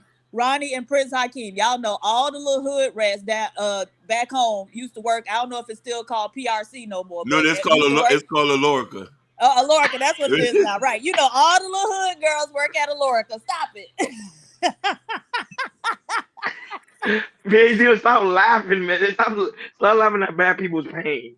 I'm not laughing at anybody's pain, but I'm just saying, like, we know the MO, right? Yeah. And so, to use her as an example is kind of. But she's not a hood. The reason why she's not a hood rat because she had a car. Most hood rats don't even have a car. That's not true. Hood rats always got a car. So Ron, it's about classism, bro. And this is why I be trying to tell. What happens is we have people that's from the hood. They make something of themselves, and then they no longer think they're hood. You see what I'm saying? But then you'll find somewhere along the lines, they still deal with people that's from that, that step. You see what I'm saying? Yeah, prime example, the judge. Yeah, the first story. The judge. That's where I was going at. So you will see the things that created us from nurture we still are somewhere along the lines connected to that, the people we choose, so on and so forth. We are more relatable, and those things become more successful. Sometimes what happens, we try to ingratiate ourselves with people that don't have no idea the type of lifestyle that you have lived, the family, the culture that you have. Some people never even seen, like a china closet where you couldn't even go in the dining room where all the fine china was laid out. You have your forks. They don't even know what difference between a tablespoon, a teaspoon, a fork. What they actually use for. They don't even know the soup spoon. For sure. Thank God, Mimi at work. Thank God, maybe at work, because I can't tag team Mimi and PhD. There's too many people to tag team. But I'm gonna get PhD right now. From Baltimore. Go so ahead, that's why I was saying, like, those type of women will say something bad about the man, but that's the type of man that you actually belong with. That's the guy from where you're from. You see what I'm saying? That's who you are. You think because you got money now you're different? No. You had your cheeks clapped by that low life back when you was going to college. You getting it clapped by that low life right now too. You just got bread now. Same thing for the guys. You messing with that screwball from the hood. You still messing with a screwball from the hood when you get up and you get that bread. It's the same thing. It's about classism. So sometimes what happens is you'll get with somebody that's not your person, bro. And they'll try to put you in the functions, try to put suits on you and shit like that. And you don't even know how to get around those people and even speak. Your vernacular, your vocab is minuscule. It's just almost non-existent. And you get around, go to a ball or a wedding and shit, and you feel out of place like a motherfucker. Yep. So it'd be stuff like that. No, but that's true. But I want to ask PhD, PhD, let me ask you a question, because I know you never dealt with guys in the hood before, right? Or have you ever dated any guy from the hood growing up? Like a ball player? What's the question? You see how King she won't answer the question, and Jordan, you see, and Drew, is that the question? No, because I know this is the point. Question. No, because there's a point I'm trying to make. The point I'm trying to make is, did any one of those guys you used to date in the past ever made you cry? Oh no, not like that. No. So that means you wasn't really too much emotionally involved. The problem is with these ones, because that means you care. That means you care. No. What if the man was treating me good? Why I gotta cry if he treating me good? You can still cry. I mean, you love him. You crying because he treating you good. No, really? So y'all black men think that women got to be around here crying over you for the relationship for her to really care about you? That's crazy. I'm a crazy guy. I'm Crazy Joe. You remember Crazy Joe with the bat from Lean on Me? That's me. I used to call him Batman. Yeah, but no, I don't think you have to be crying over a man to care about him. Really? Really? What are we crying about? But when it's black people, we're different. We're a different breed of people. No, you want to be toxic and be on some bullshit and but look, 70 Watkins and Mimi say I'm toxic. I am not.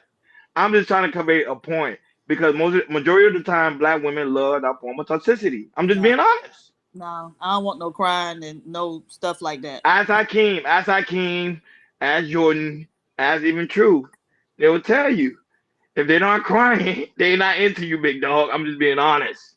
Jeez. So y'all, okay. Do y'all agree with that, gentleman? Let me ask Jordan, because Jordan the most sensible one out of all of y'all. Oh, of course, Jordan, because he's the married one. Let's say I was married. No, Jordan is just sensible. Jordan, what you think? Crying over you mean the woman care about you? Not necessarily. At first, I thought about it. At first, when I was young, yeah, but being in a relationship and marriage, no, not really. But go ahead. Okay, so basically what you're saying is Ronnie is young-minded. That's what you're saying? No, I am not. Don't even go there. Don't take no slight jabs at me, baby girl. Don't do that. What? No, that's what I'm saying. He said when he was young, he used to think like that. I'm just saying this is like, I mean, when a woman cries, I guess it's like a passion that a man want to see that, which is totally fine. Me, I wanted that same thing, but I get older, I be in the marriage and everything. It's just time has changed. Like when I've been in a relationship for 15 years, so for me, I just got wiser about it, and the thing is, at first, my wife did cry over me. when I was young and everything. So that, Okay, and look, you marry her to this day. right now. Jordan, you just defeat your point because your wife cried for you in your younger day. Now you married to her. You have a kid with her. At that stage, at the younger stage, yes. Right now, we've been together so long, so it don't matter to me. But you defeated you just proved my point. She used to cry to you when you was younger, and now you married to her, and now you have a beautiful family. But that's what I'm saying. Boom. the Are you talking about crying at all? Why was she crying? Were you in a car accident and she was concerned about your safety? Now that maybe we can cry for that. But are you talking about you had your phone off, sending her straight to voicemail because you was out doing something you ain't had no business doing and had the girl crying at home? PhD, I love it. I love it. You call me, you leave voicemail like, baby, what the hell you doing? I'm sorry, baby. I was working, but I was thinking about you. Yeah, hey, Ron. Yeah, that's what I was about to ask you. What Diva said. So what's the context of the reason why she's crying? She's crying. It cries for everything. She's crying because she cares. She's crying because she cares. Like let's say you get into an argument, and you say something wrong, and she started crying. So when you see her start crying, you're not calling her a crybaby at all. You just see as a man like, damn, this girl really care about me. She really cares about me. Okay, if you say something to me that you shouldn't say, no, I'm not gonna cry. I'm gonna cuss you the fuck out, right? But you still gonna cry on the inside. You're gonna cry in the bathroom later. I'm not gonna cry on the inside. I'm gonna be like, good. Now I can tell your ass everything I've been holding back for all this time. Yeah. So Ron, so PhD, but you like that toxicity too? I got some PhD. So Ron, you saying she cried? So you saying she cried because you said something bad to her? Yeah, you get into an argument. Sometimes you may say something off pocket. Let's say you get into an argument. Sometimes you say off pocket. You say something off pocket. And then you realize that, damn, she started crying. So you're like, damn. You're like, I messed up. So you're like, damn, I messed up. But I really care about her. You see them tears. You feel me? So if she cried because you was mean to her, you think that means she love you? Right. Of course. Oh, hell no, Ron. Thank you. I can't agree with that, bro. Especially with them. Like, do you know they so true. A woman that will cry in front of you? Prince Hakeem, what do you say? I'm not saying that. I'm not saying that. I'm saying the reason why. No, what you said, I had cry for me because they was happy and they was thankful. But so Stephanie, I am what I am. I can't change something wrong, and that means she loved me. Right. Yeah. No, I can't agree with that. So that's I know you don't agree. True. I know it's toxic as hell, but that's what they love. True. That's what I'm trying to convey. No, but I'm being honest. What I'm really trying to convey is they love it. Look what's going on with Sexy Red and don't promise that, but look what's going on with Sexy Red and what is it? King Bond's sister. Yeah, Caleb. They crying over one man. See, that's what I'm talking about. And then look but at I'm just saying that's what I'm saying. And you think you could trust those type of women? See, even YHI agrees with me. They're not gonna agree with me because PhD was on the panel. I'm serious. You think that you could trust that woman? What I crying over? So listen what you said. Because see, I know women. You made her cry, and you think now that means she love you, or she about to tear your ass up. Or either or. It could be both. Women are emotional beings, so it could be both. More likely the latter. She about to fuck you up that you made her cry. Oh, but then look, the same woman. Hold on. The same woman that say that I'm gonna F you up, the same woman that gonna be later in the car, be like, man, I can't deal with black men anymore. Like 1% of black men is doing this. 1% yeah, she gonna say that after she fuck your life. She gonna. But then she gonna text me later, like, baby, we need to work this out. That's how it works. Oh yeah, until she find a new nigga to fuck. Yeah, she gonna deal with you until she find. That's what I'm trying to tell you. Exactly. Yeah, but that ain't love. That ain't love. She gonna nobody. We know it's not love. But true. We already know. We know it's not to be love. But to them, it is love. Go ahead, Hakeem, because it is love. It is love. But go ahead, Prince Hakeem. You want to know your answer? Well, do I what? Do you equate me crying over you with love, Prince Hakeem? Because it might just be the Haitian brothers. You got to watch the Haitian brothers. No, for me, I feel I've said this. There's certain metrics I know that you say that you love me. Unlimited sex.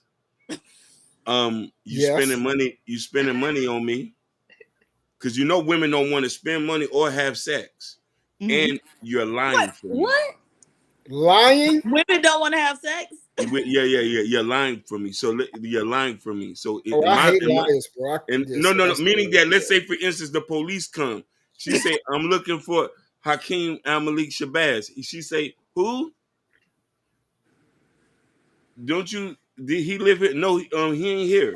Knowing I'm in the upper room. So this is what I'm saying. So these are the metrics I know. Now I'm gonna send them to your job. Okay, I'm not gonna say it's okay for her. Teach you we toxic, man. Listen.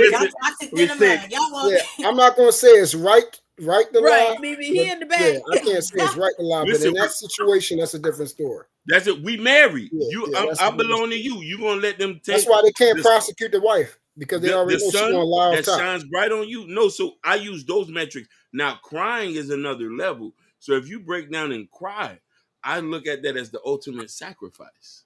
Thank you. I'm gonna take the screen. Thank you, Hakeem. Thank you, Hakeem. See, look. So look, 2 and 2. So 2 and 2. So Stephanie got to end the tie because True is with PhD, but Hakeem is with me. So Stephanie is the one that's gonna break the tie. Jordan is in the middle. So Stephanie, go ahead. Your take. The baby.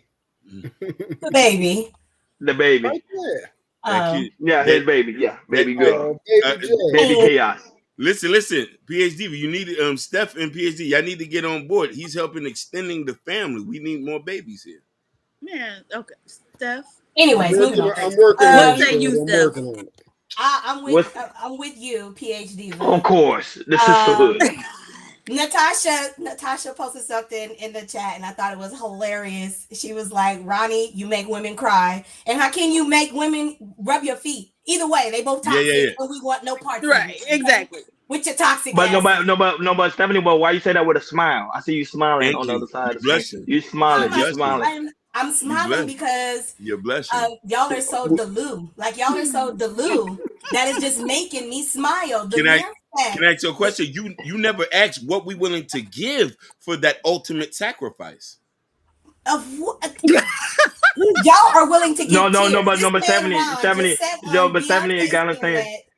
Stephanie, you gotta understand something. Jesus shed blood. You gotta share some tear. Jesus wept. Come on, baby. So you have to wear Hallelujah. Omari, get my Bible. Omari, go get my Bible. Go ahead, Steph. Jesus shed blood, so I have to shed tears for your love. Boy, if you don't sit your butt down somewhere. And look, she's laughing. Listen, I think she's laughing. She's laughing right now. She loved that. She loved that. No, you are just funny for that. You are hilarious. You sitting up here talking about all the toxic traits that men possess, and I'm in my mind. I'm sitting here listening. I'm like, this nigga know, cause that's him. So he know, like he just spitting out everything he do to these women out here in these streets. Like, no, I don't do that. I treat women with the ultimate respect. Not Mr. I need them to cry to get my love. Not you. Not yeah, Mr. You gotta cry to me, baby. I don't believe you, Ronnie. I can't. I'm literally cheesing right now because how silly. I can't take you serious. When you make that ultimate sacrifice, when you make that ultimate sacrifice and you lay your guard down, lay your emotions down, then I'll be in a position to say, I want my family back. I'm cool. When a woman, gonna be the one to have to do all of that, then have the feds knocking on the door like, baby, what we gonna do? I'm cool. I'll see you too. No. Look, you gotta say, I don't know who's Hakeem. He's not here, even though my address is on the bill. No, you lie for me, baby. Putting my life and my freedom. I'm not putting your life. Man, you with a stepper. Any nigga come through that door except for police gonna get knocked off. Nope, I'm cool. I'm from Dave, baby. I'm cool. I'm gonna be like he in the back. He in the back. Hey, Hakeem, they ain't going like you going, G. That's why I said. Hey, Stephanie, it's nothing sexier than a man. Stephanie, it's nothing sexier than a man come and wipe your tears away. Like, baby, it's gonna be all right. I'm sorry, I made you cry. Come to me. Let me. Hey, Ron, that's it. No, let me tell you something. Those are the best kisses, man. When the tears run down to the lips. Thank you. I was trying to tell you. Look at Hakeem kissing her. Those are the best kisses right there. I can't. Like, we rub you in the back, but like, baby, you can cry on me anytime you want. Cry on me, baby. You know you love that. I know y'all love that. That's that Jodeci song. Basically. Cry for you, shorty. Listen. After you done cried, then I'm gonna give you the Amex cup. Baby, go get you something, baby. I'm so cool. You did enough today. You did enough today. Not give me the Amex card. I'm gonna give you the I Amex already card. got it. Yeah, you'll have it. You'll have it, but I can say, baby, you can get a Yeah, little like extra off today. Natasha, I'm with Natasha. Natasha was like, you the one made me cry though. Like Kendrick hit it best, like master manipulators. Both of y'all. The master. No. We not master manipulators. You just understand our story. Cry and then be like, baby, I got a shoulder for you to cry on. You just understand our story. It's a misunderstanding. I made a mistake. I'm sorry. Ronnie, I understand clearly. You are toxic and like to make women cry. But you look very clear. They be looking sexy. Y'all be looking sexy when y'all be crying. You feel me? So I'm like, I was over here. Hey, listen. I was low key crushing off of Ronnie because you got such a nice smile, but then now I get on here and just find out you just toxic as fuck. Listen. Go to Ja Rule's second album, Pain is Love. Damn, Lord, bro, you messed it up for yourself. God damn. Pain is love. What happened? You messed you it up. talking about Hakeem? No, she talking to you. She said she had a crush on you. Now you done fucked it all up. Oh no, it never stopped because sometimes you just smile and say, No, "Baby, see, I'm sorry." Mr. Toxic, Hey, Mimi, say run. Run, put the red flags in the comments. If you think Ronnie is a red flag, hold on. I'm not going to let y'all think. Listen, hold on. Ron is not toxic. He's a good husband. He ready to get married around here. No, he ain't. He's a good husband. I ain't gonna lie to you. Husband. I came for this topic. I am toxic. Listen. Let these talk. They don't know what they talking about. Ain't no such thing as red flags. There's green flags over here. We from Dade. I ain't gonna lie to you. I ain't gonna lie to you. I ain't gonna lie to you, Mimi. There's a lot of red flags, but you gonna be definitely loving this. No, we pay bills. We pay bills. Hey, look, they put all red flags. They put all red flags. It's blood games in the comments right now. All blood games. Put them red flags on. Big B's. No, Stephanie but I'm capping. I promise. I'm capping. I know. It's for entertainment. It's for entertainment. But I am there when a woman cry. I am there. Just as long as you're not the one like. I mean, it's cool that you're there if she's, emotional or crying, and that's going to happen. I feel like people are going to deal with ups and downs of relationships differently. As long as you're not just like the narcissist, like the one who's like doing the cries. Like, how many times are you going to make me cry and then I have to forgive you in order for us to flourish? And I think that's the one thing I'm just going to speak for me. That's the one thing that I'm sick of when it comes to dealing with Black men, is just the struggle that we have to go through. Like even the stories, like we just got done talking about the stories, like these fake movies that y'all went on this whole rampage and talking about the fake movies. Like you got Diaries of a Mad Black Woman, Struggle Love. You got goddamn Baby Boy, Struggle Love. You got goddamn Boys in the Hood. Struggle Love. Set it off. Struggle. And like that is what's been perpetuated. It's like we gotta struggle to love y'all. And I just think like at least for me, I'm over it. Like I'm not going through the trenches and struggling with someone to cultivate and do this growing that brother who's the 504 Kev was talking about, growing and building building your generational wealth. I can't do that if I gotta struggle with your monkey. No. Can I ask you a question? And cry for your monkey ass. Young lady? Can I ask you a question, young lady? You say struggle, but are you practicing discernment? Yeah, I don't. Which is why I'm single. Yeah, which is why I am single now. So when we talk about discernment, go ahead. No, my bad. I apologize for cutting you off, Queen. I didn't get my song. I like when you be like, I like it when Hakeem be like, pretty brown. But what would you? Go ahead. Finish your point. No. Go ahead. You were speaking about discernment. No, like I think as we get older, I think a lot of the relationships that we're kind of like reflecting on, at least for me, is like these are things that was going on in my 20s. And no, I didn't have discernment. I didn't even have a level of self-worth for myself. I didn't even know myself fully. But like now, where I am now, knowing who I am, knowing what I want, knowing what I deserve, there are going to be certain connections that I'm not going to entertain. Do you get what I'm saying? Like there's going to be certain people, that I'm not going to entertain. Like the mere fact that like I'm an attractive light. That just because I'm an attractive light doesn't mean that I have to entertain everything that I attract. All right. Like, yeah. So I don't care what anybody. And then like men can get mad. Like you get mad when we don't have discernment. We're hoes. But then when we do have discernment, y'all call us stuck up or you're gold digger, or it's just like, nigga, y'all make up your goddamn mind what you want. It ain't that's not my problem to figure it out for y'all. I got to figure it out for staff. Miss Steph. Yes. You said you see be more. Say that number 2, huh? 2. Say it again. Okay, go ahead. Y'all crazy. So y'all crazy. Yeah, y'all crazy up here. This is good though. So what do you deserve? I deserve. Ooh, good question. That is a great question.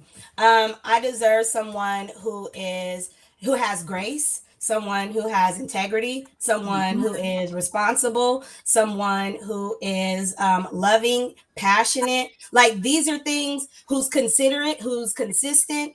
Like those are things, and I don't know if the follow-up question is going to be, Stephanie, are you those things? Absolutely. Yeah. Shorty. Like, I was about to say that. Yep. Yeah, so like absolutely, those are the things, those are some of the characteristics that I hold dear for me. So if those are things that I'm putting out, I would be crazy not to accept it in reciprocation. But one more question to ask you, do you have a toxic, I want to ask you, do you have a toxic side? Because every woman have a toxic side. No, that's you. Stop projecting your shit on the other. I was about to say that, I like that. You use the keyword. You can use the keyword reciprocity. Yeah, that's what I was about to say. Yeah, it's just all about reciprocity. I'm gonna keep it a buck with you. Stephanie's a manipulator. She is not lying. a manipulator. I don't believe her. Here's my thing. I'll tell you, I'll be real transparent with y'all. One of the things that I'm learning about myself is I get so fixated on my stance and where I am at.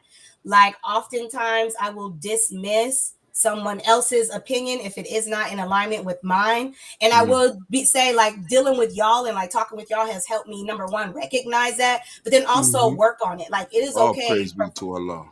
Yeah, I feel shout like out to Josh.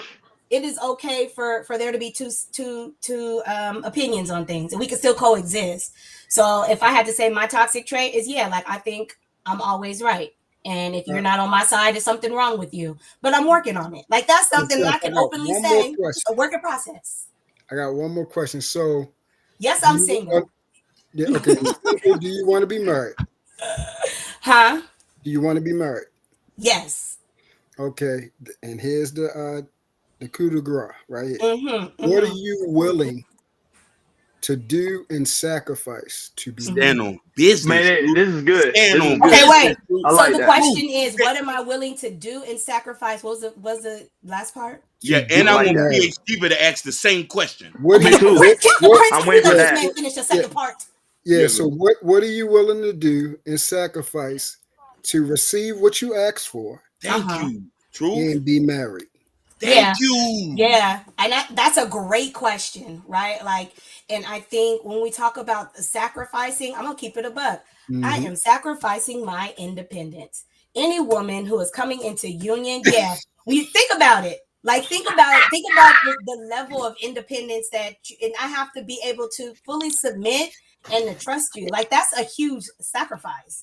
Like I have to sacrifice me being able to move and do whatever it is that I want to do. I have to be able to sacrifice me making decisions. Like it's a lot. Am I willing to move for my man? Yeah. If that's my guy, like Hold on, True. Pause that. Hold on. Let me get some people announcement that came to the chat. Oh, Hakeem, Jalen is here. Pretty brown. Driving. Wow. Yeah. Hey, now shout out to Josh that's also in the building. Great to see you. And also the lovely Black Beauty is also here as well. BB. What's up, girl? But go ahead, True. You can go ahead and continue. I like this conversation. I really do. You got to answer this question as well. We're going to save it for last. And I will say this: my hope is that y'all answer it too, because I think too much too much of the responsibility is held on women to be thought to sacrifice things. Emphatically false. And I think, Emphatically false. I feel like oftentimes it's a little bit of entitlement that comes from men to think that they just deserve to step into these positions and expect for women to sacrifice these things. I So agree with you. yeah, my won't follow-up disagree with question you. would, I think it for sure should be for men as well, because it's going to be a sacrifice and a compromise on both ends. Don't just think you're going to step into my single existence and you're going to take over my entire life. The level of entitlement that comes with that is wild to me. But Stephanie, I am gonna come and take over. I am gonna take over. So you got to prove why you're able to do that. So remember, so see what I'm saying? Like, it goes both ways. You're going to have to show, I have to trust that you are good with money. You good with making decisions. I got to see, is this man consistent? Is this man genuine? Is he honest? Like, these are things that we're both going to have to figure out about each other. So this cannot just be a one-sided conversation. It has to go both ways. Oh, you know when I'm honest. You know when I'm honest, when you start crying. That's when you know I'm honest. Kiss my ass. Kiss my ass, right? So Steph, okay, what is something right now that you're single? Give me 3 things that you love to do. Ooh, easy. Going to the park. I love being at the park and being in nature. Hiking, and then dancing. Oh, you like hiking? I go to the gym 4 times a week, but 2 times out of the week is doing dancing, like Zumba or hip hop. That's really good. The other 2, whatever, Ron. And the other day I cry over Ron because he just treats me like trash. Okay, give me 3. Give me 3 of your favorite people. 3 of my favorite people. Charlamagne the God is one of my favorite. Issa Rae is one of my favorite, and Tidra Moses is one of my favorite. And then I would put Beyonce in the high number 4. Well, I should have been more specific. My fault. Mm-hmm. In your circle, like your oh, that's hard. My top 3 people. Yeah. Top 3 would be my mother, my sister, and then I can't pick from all of my best. My auntie Dale. Okay, here it is. Oh, my Uncle Les. I'll put my Uncle Les. Okay, so here it is. This is it right here. Okay, final question. Are you willing to give up those 6 things to be married? Why would I have to? No, that's not the question. Nope. Yeah. Okay, so right there, let me tell you something. The first question, the question before this, I asked you, what are you willing to do and to sacrifice to be married? To be married. In other words, you need to do these things before you get married. Not saying you have to, but that would be what you had to do. You then said, no, I wouldn't. What I always tell people is the first thing you got to know, 2 things you got to know. You're coming into a relationship, you can't be selfish because it's not about you, it's about the other person. Praise the Lord. You need to come in to be a servant and a giver. Hallelujah. And that's not hard for me because I'm like that. Please get in your bag, man. Let these women know. Mute this man. Mute him. Let these women know. I can't. This is his platform. I'm gonna mute the man. This is his platform. I'm gonna need y'all to Mute listen. his ass. I'm gonna need y'all to listen. PhD, you heard what he said? I heard what he said. Then number 2. That's like the misconception is like I have to give up what brings me peace to accommodate my man. And like, why can't I just be in a world where we both are like, I'm not saying I can answer that question. Go for it. I can answer that question. Are you married? Are you married, Truth? I will be soon. So no. Congratulations. When you getting married? Couple of months. See, why you you are not currently He's married. not married. No, Congratulations. It's a hater. But anywho, yes. Either Steph, you are or you aren't. Steph, well, you know what? I ain't saying Steph. Yeah. Somebody said I need you people in my life other than my family. also the sacrifice part. You gotta understand. You gotta be sacrificial because it's no longer about you. It's about the actual marriage now. I agree. It's not about him either. It's about the marriage. So I agree. each one of y'all is going to come into a situation where you got to give up probably the most precious things that you want for the sake of a marriage. A man knows the number one person when I'm entering into a marriage is his wife. Yeah. That's number one, and vice versa. So if you put anything else before that, or you don't know how to put him in the priority list as number one, you shouldn't be married. Yeah, I feel like your question was misleading because when you list all the things that are important and then say like, oh, you have to sacrifice them. In my mind, I'm thinking of totality. Like they can't exist. I gotta cut them out. And I'm gonna absolutely rebuttal and say absolutely not. It's everything is great with moderation, and I agree. Like the way I live my life now, I would be crazy to think that would be the way I should live my full existence with my husband. So that's like the level of sacrifice that you're going to have to be willing to make. On the flip side, my hope is that my husband loves me enough to know what makes me happy. So like we should be able to come to a meeting point and say, hey, I don't want you going to the gym 4 times a week, which sounds wild to me. Like that's another misnomer. That's another misnomer right there. The make me happy thing. You have to have something inside of you called joy, which means even on your worst day, you still wake up happy. Yeah, but how do you cultivate that if you're not doing things that bring you joy? Like make sense. I can tell you. Tell me. Have be involved in something greater than yourself. Oh, so like doing these extracurricular activities that have nothing to do. So like when we're talking about sparking and creating joy and having peace, that is stuff that you find and you do for your own. Because if not, then you'll create these toxic tendencies to rely on other people to fulfill that void for you. And then now you're really in a toxic situation. So that's what I'm explaining to you, sis. These things. So I'll give you an example. The first term you use is happiness. But happiness and joy, they are similar, but they're not the same thing.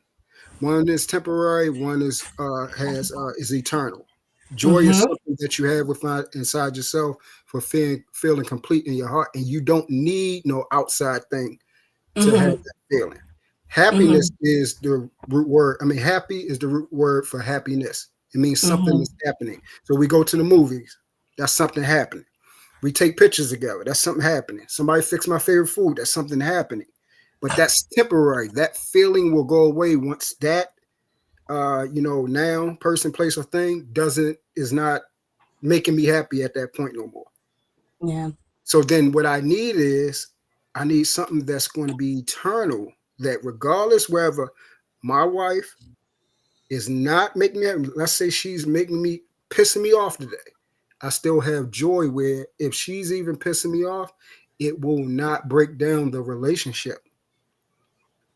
Because a lot of times, like you said, the unhealthy thing is when people place that burden on someone else and you're trying to replace that person with what God is supposed to do in your life. And God Hakeem, highlight Mimi's comment. That's a powerful comment she made. Yeah, Mimi's I was just reading it. I agree. I agree. I actually agree with Mimi's comment. Your spouse comes first foremost, but your spouse would make you give these things up to compromising is literally what I just said. Yeah, you literally said that. That was saying, Stephanie, you did say that. Yeah, that's what you were saying, and that's what I disagree. I want to say on PhD, but yeah, I want to know because PhD probably say that's a hole full of crap. But I want to hear PhD thoughts. Thoughts about what? What was the interaction? Were you paying attention? I was paying attention to. I stepped away for a minute. I think marriage and relationships are unique to the people in them. And so what works for one set of people in one relationship may or may not work for another set of people in their relationship, right? So I don't think it's a cookie cutter thing.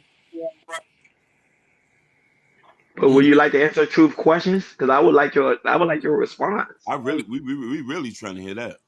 Can you do me that favor? Certainly. Let me preface all of it by saying that I am not interested in being married, though. Lord Jesus. Down to Marco. No, but for real, but why though? Like for real, why? Because you always say that on panel, but you never answer. You couldn't tell that, Hakeem? No, I couldn't tell that because I'm thinking this is just an act. No, she's gonna answer it. Let her answer. Go ahead. But why though, PhD? Because I just don't. There's no reason for me to legally attach myself to someone.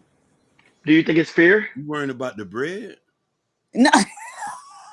Look, I can't seem concerned. I can't seem. No, I'm saying, do you think it's fair? Because, probably growing up, you saw a lot of failed marriages and people not really being beneficial. No. My parents were married until they died. We can do some Oh, healing. that's really good. Sorry, of course. Sorry for the loss of your parents. I know. Sorry for the loss. Oh yeah, thanks. But so no, it's not anything like that. It's just I never wanted to do it.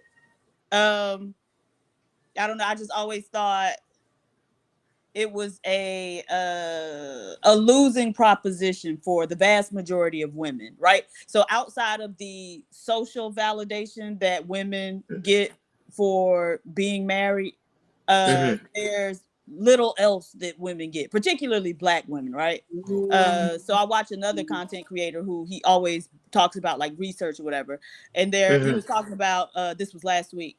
The average net worth for a married Black woman with no children is only like $45,000, and with children is like $3,000, right? That is correct. Yeah, that is correct. Yeah, it is. They don't benefit. That was telling Hakeem and Jordan the other day. But go ahead.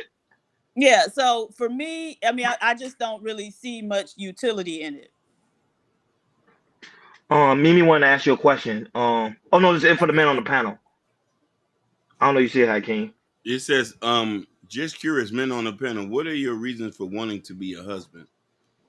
Jordan's already a husband already. Yeah. My reason, my reason I'm being honest is kids. Like kids. I don't want to live in two separate households. I want my kids to grow up with me. I want them to see a man in the house. Because I was raised like that. My mom and dad was she was here until she gone into her next life. So that's what I saw. That's why I'm programmed to. I don't like separate homes. You know, even me, I don't even like to be, even when I'm in a relationship with a girlfriend, I don't even like to be separated from her for too long. Like, I want her next to me. You feel me? So, it's just, that's how I am. That for me is the children. But go ahead, Hakeem. You can answer that. You know, I grew up in a 2-parent household. So, my mom and dad still married to this day. I have many family members. So, I grew up in this environment where traditional relationships was the basis of everything. And I see the way my dad treated my mom throughout this whole tenure. I'm not going to say it wasn't the best. You know, I mean, everybody has their up and downs, but at the end of the day, he still did right by her. So seeing that as a kid and noticing that, and this is why I myself practiced discernment all these years to not be very sexually promiscuous, to have kids out of wedlock, because I say, hey, my dad provided me a household. I want to do that with the same woman. You know what I'm saying? Mm-hmm. Oh, Jordan, you can answer the question as well. Mimi say if you would like, you can answer the question as well. But you know you're busy, so okay. Oh, we want to see the baby. Well, first of all, oh no, we ain't gonna do the baby on camera. No, just No, read the baby. That's all We right. got the baby. Little one right here. Oh, It's one of the reasons. Yes, I'm telling you right now. It's just a legacy for me. You know, I always want to have a family of 3, family of 4. It depends on we have it or not and everything. No, not kids. What's your reason for wanting to be a husband? Oh, a husband. Oh, I'm sorry. Yeah. Oh, for me, wanted to be a husband is just to be like a leader. You know, I feel like, you know, being a leadership in a family, I think is very, very important. You know, I see my grandparents do it. I see my uncles do it. And, you know, and then you just see there's like a high praise they get, you know, once all the families together and everything. You know, I've been to plenty of family reunions and everything, seeing, you know, how big my family is and everything, and how husbands, they treat their wives and everything. So personally for me, it was more of being a leader, be a leader of my family, leadership for me. Okay, I'm sorry. Go ahead, True. The baby. So for me, it's purpose. The decree that God gave before sin came into the world was marriage. He made man, then he made woman. And then he took that woman out of man and brought it back to him. And then Adam said, this is bone of my bone, flesh of my flesh. This is my wife. So that's the first thing. It's the purpose of man to, you know, be fruitful and multiply, to, you know, grow and be with a woman, and to bring, you know, what's called a holy offspring into this world. Babies are supposed to be through marriage, not outside. And it's all really I know. I was born from marriage. My grandparents on both sides were married. Majority of the people in my circle and throughout my lifetime was married. So it's what I am, it's what I know. And also, most importantly, I do not think a man could ever be complete without being married. I think he can be successful, but not to be complete. I believe completion is life, love, longevity, and legacy. And through that, this is why I say men benefit more from a marriage than women do. Because without her, I believe we can't be complete, and we gain so much more. So I want completion. I want to fulfill my purpose on here. I want to be all three phases that a man should go through: a man, a husband, and father. I got 2 down. On my way to the 3rd again. Let's go ahead, PhD, because I know we want to go back to PhD because Hakeem is still wondering why don't you want to get married. He's a little completely shocked by your answer. I'm just lost. I'm confused now. What do you mean confused? What are we confused about? I imagine that you don't want to get married. Yeah, that's just never been something I guess aspired to. Yeah, and I also don't want children, so that's probably. No, we're gonna have a problem with that because we gotta get some babies. We gotta get some babies out of you. We don't want your eggs to dry up. Your eggs are not drying up. We're gonna put that thing in somewhere. Come on, because you gotta get some. But I don't want to talk about your intimacy because I was like, don't you want to see a little you somewhere? No. Nope. Listen. You don't have to take care of it. You could just give it. You have it with to somebody else. Yeah. You don't want to go through the process of giving birth. That's a precious thing of a woman of giving birth. The pain they feel, the tears. Pain is love. You see, y'all cry. You see, pain is love because the pain, and then they start crying, doing labor pain. Absolutely not. Stephanie, you want to have that feeling too. Stop the cap. Stop the cap.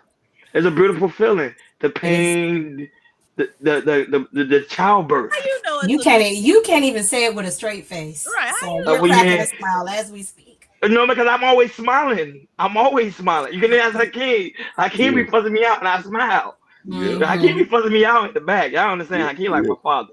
He be fussing me out. I got a question. This ain't got nothing to do with nothing. But truth top. Yeah, true. I don't want to get too personal. Question.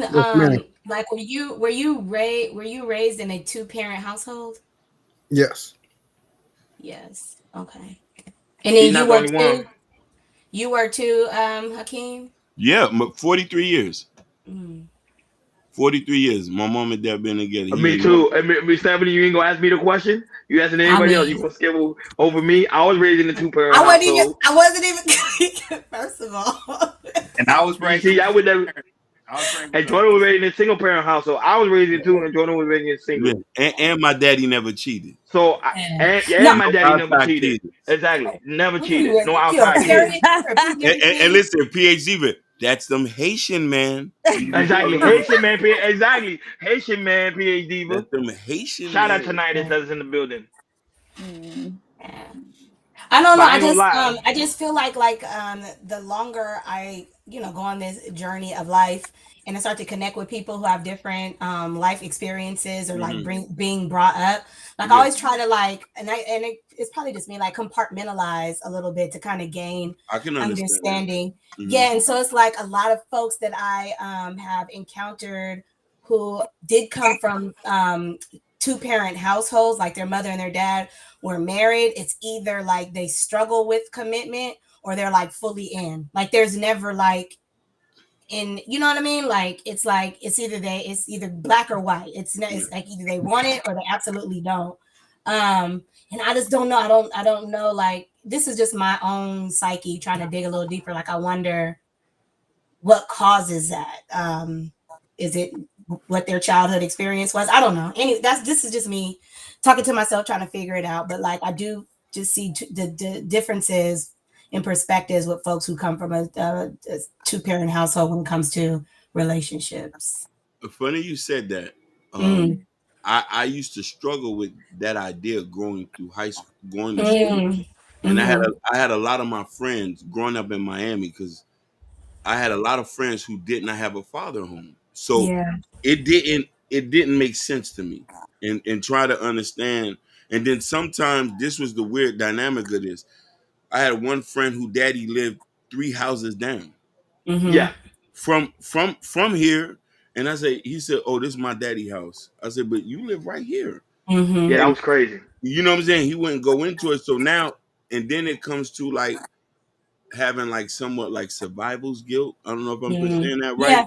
Yeah. Yeah. Then there was a Survivor's lot remorse. survivor's remorse. Then as I try to convey certain ideas to them, they would tell me, "You don't understand. You have a family." So Mm-hmm. it is a different dichotomy trying to understand somebody, which I can kind of understand, which kind of turns people off to certain aspect of this way of life if they not accustomed to it. Some people just completely be like, okay, I'm gonna just do this on my own, and I'm not having that because and this is what's difficult getting in the dating scene. You might meet somebody who come from a 2-parent household. You meet somebody who didn't, then ideology starts to clash. Mm-hmm. You know what I mean? Especially if religion and culture is involved. Mm-hmm.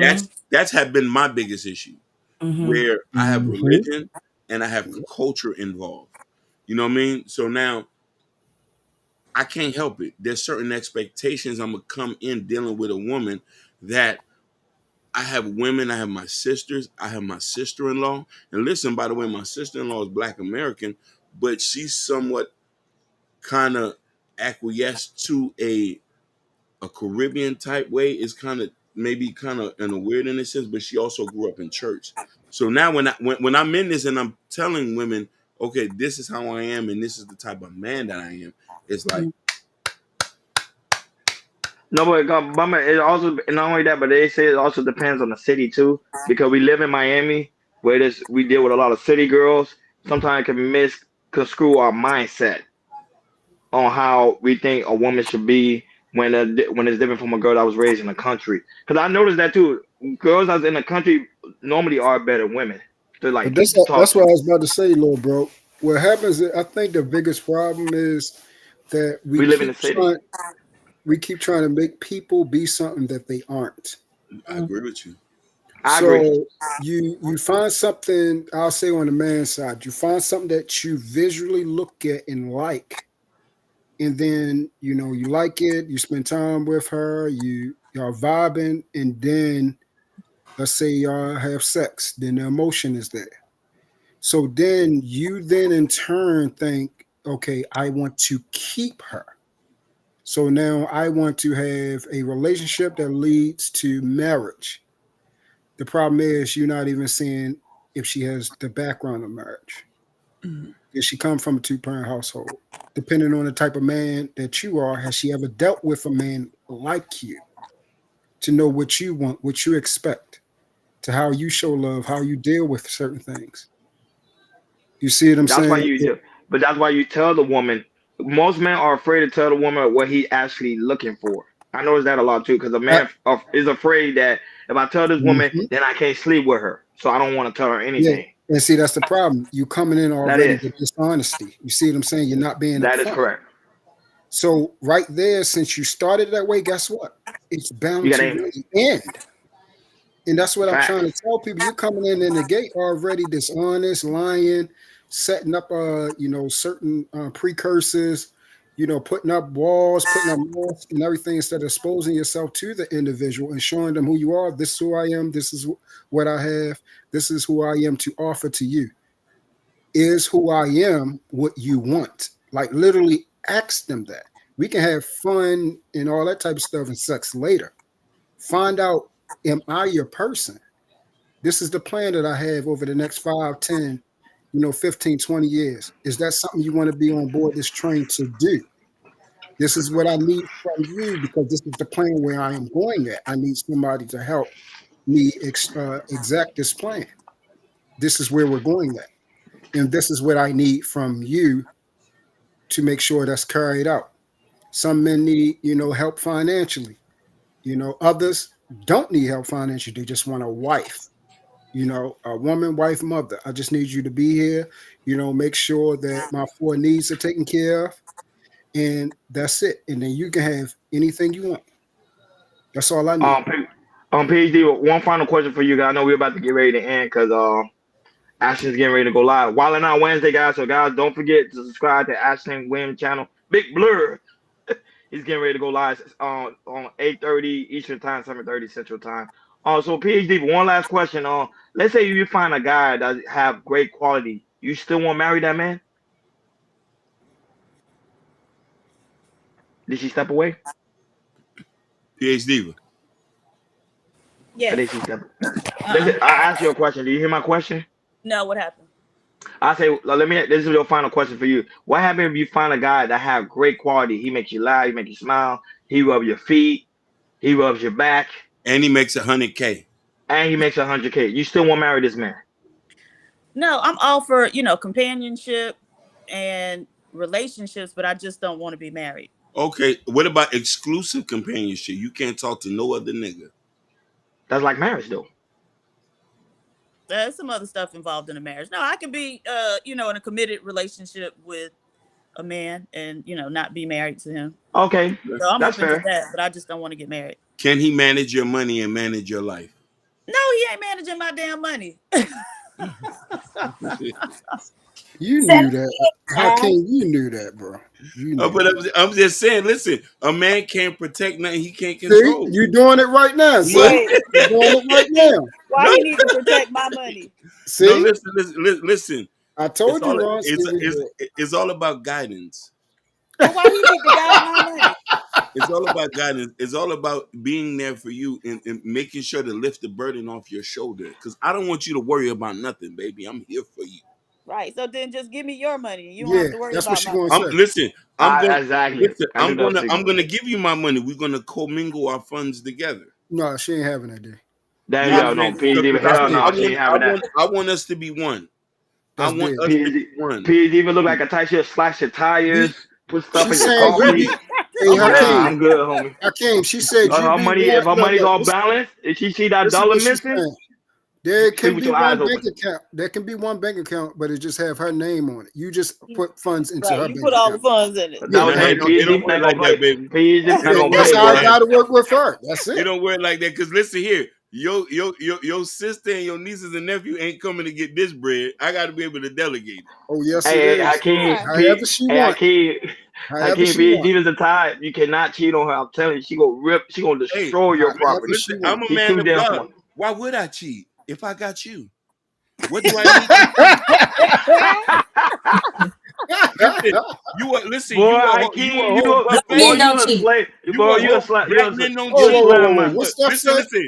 Listen, black men don't cheat. We don't cheat. Haitian black men don't cheat.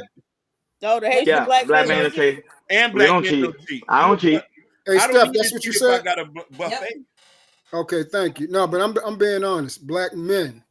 Not boys. We don't cheat. Not black boys, boys. not males. Black men don't cheat. men. Yes, we don't cheat. And we pay bills. We don't cheat. And we pay all the bills. All the bills. And we practice discernment. And we practice sex discipline. And we teach you how to submit by submitting to God first. Submit. Why you doing that? Like you about to lay hands on her or something? You about to lay hands? You about to lay hands on her? It was a quick reflex. My bad. No, I'm not saying you're doing nothing wrong. I'm saying you look like you're about to lay hands on her. Like submit, submit. You know when you at the church, they push you down so you say you caught the Holy Ghost. Yeah. All right, guys. It's about that time. It is about that time. I can't believe all the women gave me red flags today. I'm glad though, because I love it. I love it. I love the red flags, boy. I love it. Keep it because the biggest assholes get the most women. Remember that, guys. Remember that. Remember that. The biggest assholes get the most women. So give me all the red flags, ladies. Give me all of them. I'll take them. I'll take it. And look at Mimi. The first one, red. And she going all the way down the comment, red. You see what I'm saying? Haters. But anyhow, thank you guys so much for being on the panel. Truth, Never Forever. We really thank you. You already know the lovely Supreme Goddess, PhD. We thank you so much, Stephanie. Hey, it's 7 p.m. Well, yo, I love your intake. I love your conversation between you and True. I love the conversation between you and True. That was really good. I'm not gonna lie, I'm actually gonna clip that. But that was actually really good. It was an awesome panel, right, Mimi? It was an awesome panel. Yeah, I Shout out actually to want to Jordan. have Shout more out to discourse with Steph. Y'all, you know what, bro? Y'all be having some good decent conversation. I've been telling you, we the next one up. I'm telling people. This is a safe place for black women. Black women. For kind sure. of. This is And no. If we avoid and pivot from being made to cry and rub on feet, Jordan is Come cool. on, baby. That's minor to what Hey, I got. you know, surprisingly, a lot of people love Jordan. Like my sister ended up like, I love Jordan. You're like, Roni, you BS. Hakeem, we don't know what he be on. But like, they really love Jordan. I'm like, what about me? They were like, Roni, no, we know you're a big liar. Damn. And that was my sisters. Oh, red flags. Listen, a lot of people is mad because I'm solution based, and that's the problem. That's the problem. People is mad They're mad because I'm solution based, and I've always been like that. That's a fact. Yeah. Oh yeah, You know what I Stephanie, mean? put your IG in the chat so people can follow you. As always, PhD, but you're not gonna find PhD, but nowhere. I'm gonna take but you we away still from waiting. Sharon. We still waiting on what you want for your gear. You and Stephanie too as You well. ain't done Let us nothing know. Send us on Instagram y'all stuff. You know, What if I wanted to Natasha. cut it? Yeah. What if I wanted to cut a check or something? Ain't nothing to send to you, baby. Well, you better. Oh, you gotta ask the Lord. Hakeem, he'll give you the address. You know what I'm saying? What if I want to cut a check? You know, I still got dope boy vibes. You know what I'm saying? Look at you. But anyhow, on your way out, guys, please make sure you hit that like button. Please make sure you hit that subscribe button. Please make sure you hit that notification bell on the right-hand side. Remember, we do go live each and every Monday, Wednesday, Friday, 6 o'clock Eastern time. Like always, a special shout out to True, the lovely Supreme Goddess PhD, and the lovely Stephanie Watkins for being on the panel. Make sure you guys follow their channel, the lovely Natasha Vincent. The mom mother is already putting it in the chat, and also Ashton Williams channel as well. Go ahead, Hakeem. No. Stephanie, promote your business. Yeah. Yes. Yeah, oh yeah. I host games. I created a game called Toon Wars, so y'all can follow me at toon.wars17 on Instagram, or my personal at It's Your Girl Steph 10 on Instagram. But yeah, I host parties. I've been so booked. I'm taking July off, y'all. So I ain't working July because your girl been booked and busy. But yeah, follow your girl if you're interested. Come check me out. It's a good time. I appreciate y'all for having me and creating such a Appreciate safe you. We always put a space. black woman before a black man. Yeah. Lord Jesus. I know. I don't know about the black man. No, but we do. We appreciate you guys so much. We love to have black women over here. I told them, me and Hakeem, we tell them all the time, also join. This is a safe space for you guys. Trust me. No one's gonna harass you. No one's gonna disrespect you. Best be sure of that. Even Ruthless come over here and show you guys a level of respect. I show you that this is the atmosphere we're trying to promote. Now I know other spaces do something totally different. That's on them, but over here we don't do that. We don't do that. Note taken. But facts me, note taken. Not only that, but guys, make sure you go to KI Culture Radio Community tab. In the community tab is the KI Culture Radio t-shirt, what me and Jordan have on. The KI Culture Radio hat. You see we got the beanie. The KI Culture Radio coffee mug. And also Prince Hakeem book, Black Love. Hakeem's promoting a lot of black love. Come over here, support the platform. We really do greatly appreciate. Now that shout out to Stephanie Watkins that was also in the building. I know you're on the panel, but I'm gonna say it again. Shout out to Mimi. PhD. Mimi was here, and Mimi getting ready to start her wilding out Wednesday over there on Ashton channel. So guys, go over there, make your way over there, because I think Ashton getting ready to boot up. You know, shout out to Truth. I know you're on the panel, but shout out to Truth. Shout out to the mom father Ken Dog who's in the building. Shout out to Nightish.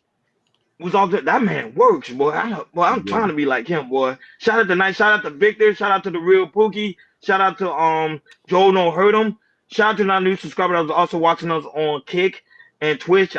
His name, he's there, but I just missed his name because it was going so fast. Shout out to Chad that's also in the building. Jabbar, who also was listening in while he was at work. Shout out to him. His coworker actually, his coworker actually watched the show. They be watching it while he's at work. It's crazy. We in New York, baby. Come we on. in New York City. Soon we're gonna be more solution based. I can't wait for that. I'm trying. Shout out to the lovely Sophia Grace. I'm trying to take you away, man. She's rising soul. Y'all make sure y'all subscribe to her channel. Her channel is very powerful. Even on TikTok, she be dropping some gems. Like it'd be really, really good. Black Beauty. was in the building. Jalen was also here. The lovely Jalen was here in the building. Josh was here. Ashton, we already know Ashton getting ready to go live, so we're gonna make our way over there. Tequila, aka Truth's wife, was in the building. So Truth is a lucky man. You go ahead, Truth, do your thing. You know what I'm saying? True. Don't forget to send a wedding registry so we can buy some stuff. You got that, shorty. Yeah, I'm gonna say. Hey, you got a bottle of Moet on me, man. Remember that. Yeah, remember that. Keisha. On me. Shout out to Keisha, the lovely Bobby Byrne, the lovely Sherry Byrne Scott, and also Gorilla Black. They also be watching the show. Bro, they went out on an excursion. That's the stuff I want to do with my woman, like stuff like that. Like they be at the beach, boy, they be living the life. Boy, shout out to them. They living the life. Shout out to them. Shout out to Bobby Byrne as well, man. Like they be doing. That's how you supposed to live. I want to live like PhD. PhD got night. PhD, you got like what? 8 carat on your leg? Rich lady. Yes, on my ankle. Yes, you say yes. Man, you spending that type of money? Are you like? Is it like? Did you do that because did you remember this when you used to go to the flea market and get them bangles, them little charms on the bangles? Is that why you did that? No, that is not why I did it. Do women still wear that today? No, they didn't wear that today. They didn't wear that no more. That was the thing back then. Shout out to Killer Swag who also be watching. Shout out to y'all that watch us on Instagram. That's very important. Instagram, Kick, and also Twitch, because you guys really be watching us. We really do greatly appreciate it. Make sure y'all follow. And like always, thank you for tuning in to KL Culture Radio. We over and out.